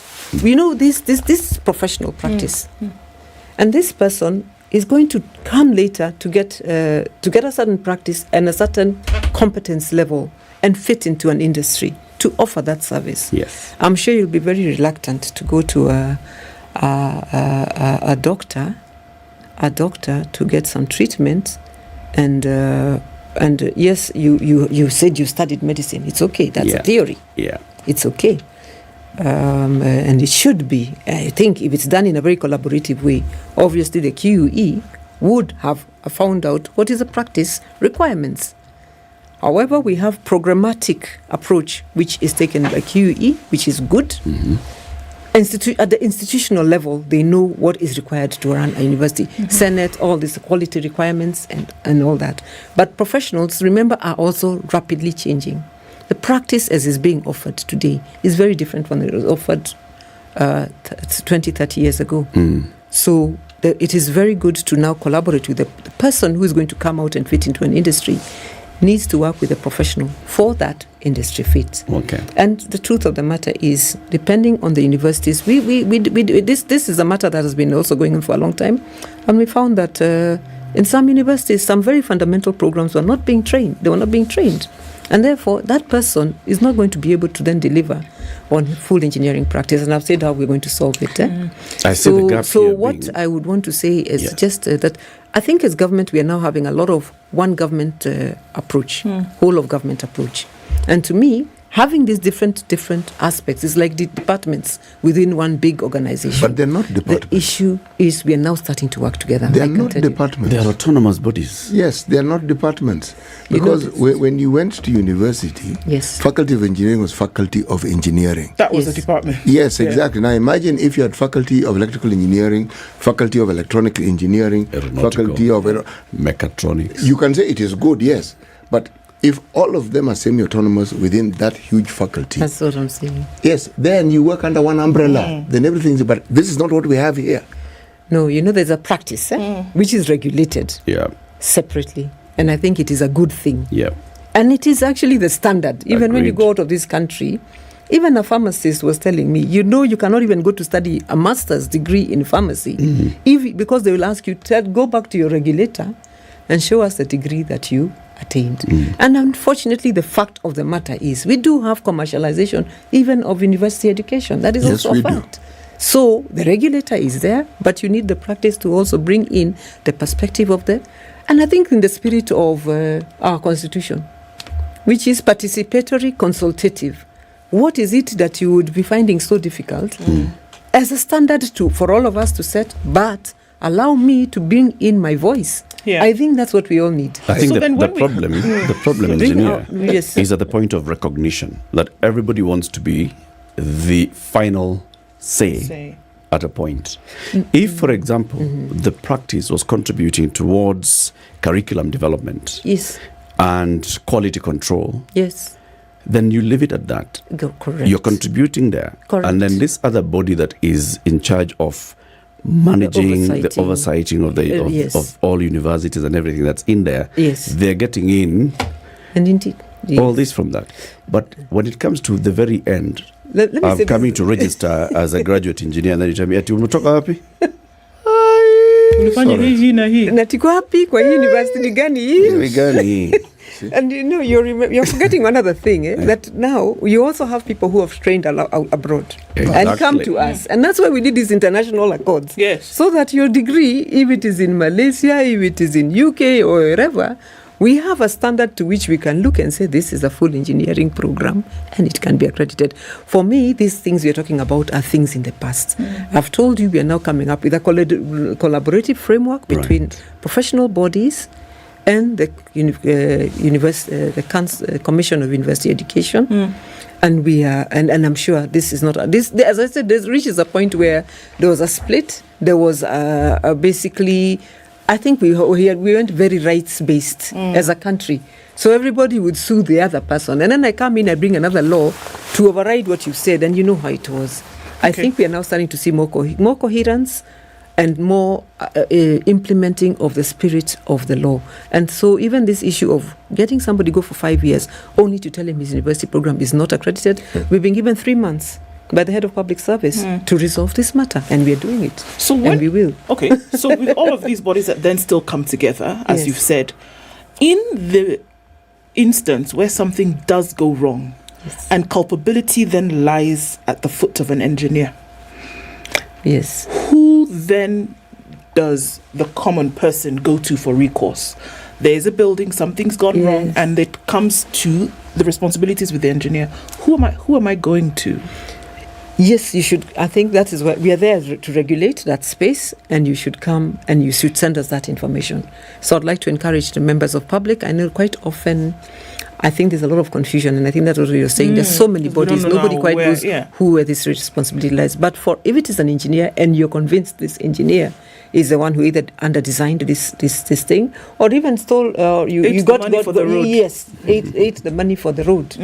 That should come to the engineers board, and we are doing disciplinary case hearings for areas where we found indeed, we are referred to by the National Construction Authority. We work in partnership with them. They regulate and register contractors. Right. And so they also refer to us when a building collapses. They will refer to us that information, and we've set up disciplinary hearings. So far, I think we've done about 20. We've cleared about 15 of them, and we have found we've just concluded another 6 this week, and so we're trying to also resolve these matters. And I think engineers who it was also turning out to be a wild country out there. And we are finding I think it's improving. I know it's changing very slowly. So let's paint a picture, okay? And a picture based on some reality. Yes, please. So then you can explain what would happen, right? With a lot of the projects that happen in the country today, the aspect of public participation comes into play.